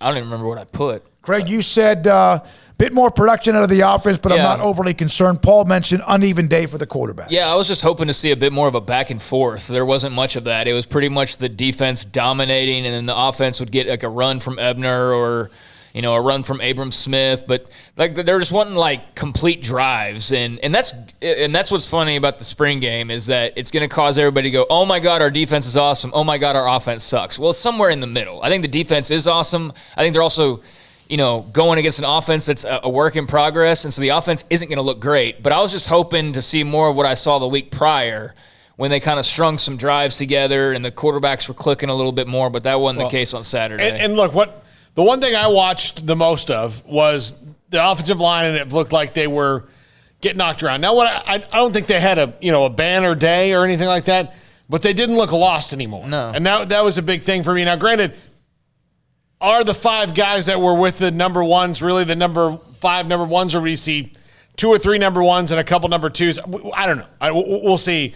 That's very kind of frustrating to see because you don't know yet. And look, Dave Aranda, when I asked him in the postgame, he kind of chuckled about it because I think if they had to, the number one issue that they're going to have to deal with every day is going to be the offensive line depth. Until they figure it out, that's their number one issue. Which is what he said to me. They probably just move it around number 1 is this, number 2 is this, number 3 back to offensive line, number 4 offensive line, because they've got to get it right. I asked him, are they bigger, better, faster, stronger, more talented? And he didn't go and just say, oh, yeah. He didn't just throw that in there kissy, yes. He mentioned, we got to get depth in the offensive line. We got to get better, more talented as well, more athletic, I think is what I heard today in the football offices. Best position group, linebackers for me. Paul, Craig, you kind of helped me lean that way. Tyrone Brown, the pick of Zeno, among others. And that's without Terrell Bernard. You said linebackers. Craig said linebackers as well. And then most exciting player, to me this was kind of like cheating, but I said Treston Ebner, even though he should be. But I said Treston Ebner, so did Craig. I may not have answered this question. I don't think you did answer that. Look, and I'll tell you why. I may have left it blank, but I do even thinking about it. I don't know if anybody knocked my socks off the other day. Yeah, no, I think there wasn't anybody that was really a super standout, but I just think with Treston Ebner, you can see if they can just make a little bit more of a block or just pick up one more guy. He's he's on the edge at almost all times of breaking it big, and they just got to open that gate for him on occasion, and I think you saw flashes of that, of where he could have had bigger plays, and they just couldn't quite make the last block or whatever, but he's going to be good in this offense. I really do think he's going to be just fine in this offense. Congratulations again to Steve Rodriguez. They won 2 out of 3 at Texas Tech. That's a hard place to win, man. That can be like a Bermuda Triangle, so to speak, for teams that go in there because the ball flies out. They won a couple of games, outscored Tech 26-8. Yeah, beat them good. Beat them good 13-3 yesterday as well. So they're kind of making a push. First time they've won a series in Lubbock in 11 years. 11 years. This is from the 409. I just watched the introductory press conference for Kim Mulkey. Just the way she talked about her connections to the state, LSU, the way she called out administration by name. She knew from her parish. It looked like she was happy. Smiles and jokes a few times. She even got a little choked up about returning home. Good for her. Good for LSU. And now today was the day where it's a big day. And now the hard work begins for her and LSU. And also, and again, the hard work immediately has begun for Mack Rhoades in trying to find her replacement, and he will.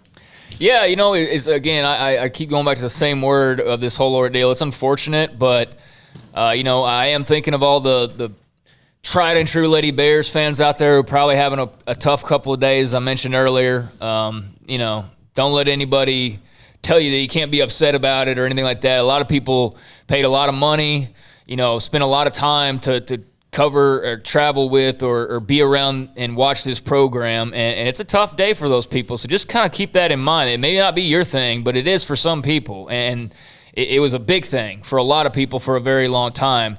But you know what? The next thing can be another thing, and I don't have any doubts that Mack Rhoades is going to do his due diligence and find a proper basketball coach for the women, whoever that may be. I don't think he's shown any indication in any sports that he doesn't really care about this sport or that sport, or it's all about football or men's basketball. I think he's shown pretty clearly that it's an across-the-board type of thing, and I don't expect the women's basketball team to just fall off the face of the earth. I don't think he's going to go hire somebody who's just going to make them average. I think he's going to hire the best possible coach for the best possible outcome for the program. And who that's going to be, who knows? But I think they'll be fine. Well, and if you're a coach, this is a job you kind of maybe want to look at because, while, you could – I'll just use a point of comparison. Like if you were at North Carolina and Baylor came open for men's basketball, even with the success that Baylor's had, you're not going to go for North Carolina Baylor. But you might do that for the women's basketball team because you know that this is a women's basketball school and Kim made it that way. And that they have a fan base already. They have resources committed to it. You got a new stadium coming in.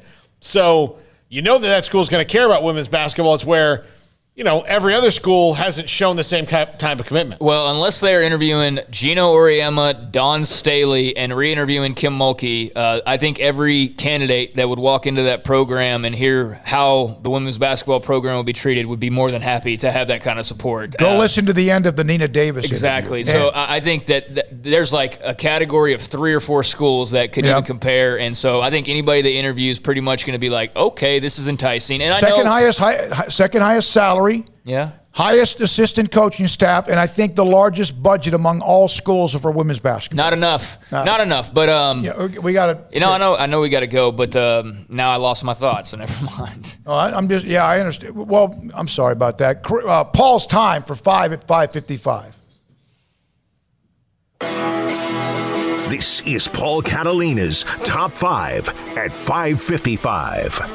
Brought to you by Slapsticks Comedy Club, and we have got our first Slapsticks event, which I'm going to be a part of.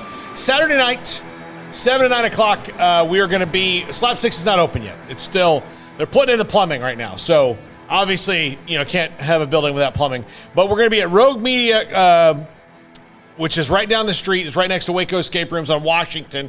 So go to Slapstick Comedy on Facebook or Instagram, or just Google Slapsticks Comedy Waco. You can buy tickets to the improv shows that we're going to do 7 to 9 o'clock on Saturday night. That's this Saturday night on May 1st. I'm going to be in those shows, so come and see us do improv. It's small shows, small venue, Rogue Media, 40 seats. So get your tickets now. So 40 seats for the first show, 40 seats for the second show. And thanks to Slapsticks for sponsoring the Top 5 at 5:55. Top 5 potential Kim Mulkey replacements. I'm doing women's basketball today, guys. Very nice. Very nice. You don't even know me anymore. This will be interesting. All right. Number 5, Molly Miller from Grand Canyon University won a D2 national title a couple years ago before she got the Grand Canyon job. Somebody, she's gonna get hired by somebody. At a bigger school. She's done very well. She's on the rise. Another coach on the rise, Amaka Agwu Hamilton. I had to work on this all day today. She's the Missouri State head coach in the Sweet 16 this year. I have made regular runs in the tournament. Another coach on the rise that people could look at. I'll take your word for it. I don't know much about Missouri State women's hoops. So, yeah. So, number 3, Kim Barnes-Arico from Michigan, number 6 seed this year. Kim always liked her. Yeah. And a coach, again. Now, these top 2 are the ones that are going to be the most obvious. Number 2, obviously, Satia Messer, who's there at Baylor right now, the recruiting coordinator, assistant coach, really an excellent recruiter, been on staff for 8 years, going to get a shot at this. That's obviously the most obvious internal hire. And number 1, and I think this is the one that most people expect to be kind of the highest rated coaching candidate for this job, is Joni Taylor from Georgia. Again, a program on the rise. And all these coaches are pretty young. So this is not,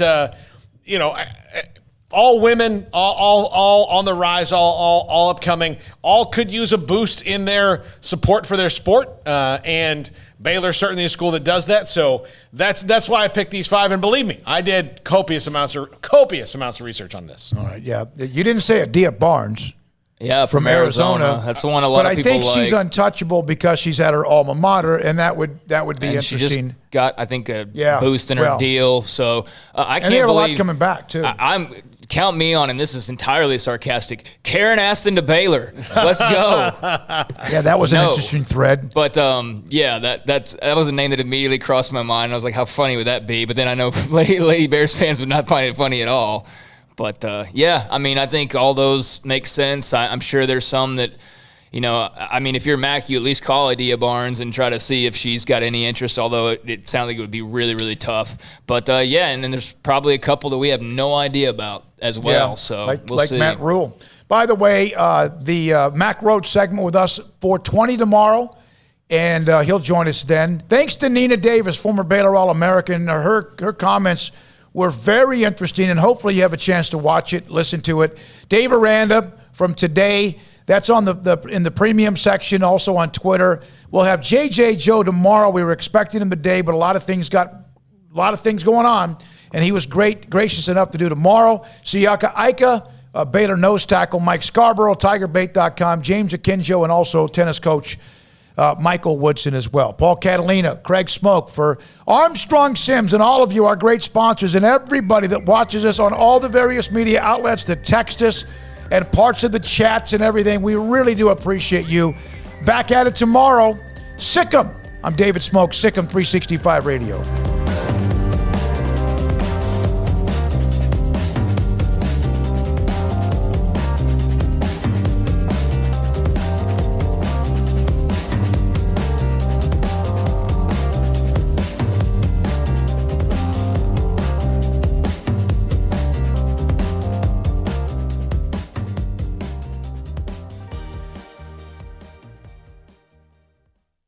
My job, but I don't mind getting up in the morning. I dread each day, but I can't wait to get out of bed. You ask me why, and what I'll say to you is true. Well, you can get breakfast tacos at Rudy's Barbecue. Scrambled eggs and brisket, they ain't fooling around. Sausage wrap, son, they're the best in town. Barbecue for breakfast, yes, it's true. Put a smile on your morning at Rudy's Barbecue. Next in line. Texas Farm Bureau Insurance has been proudly serving Texans across the state for over 60 years. Call 254-772-8090 to find an agent who will provide a free review of your auto, home, and life coverage.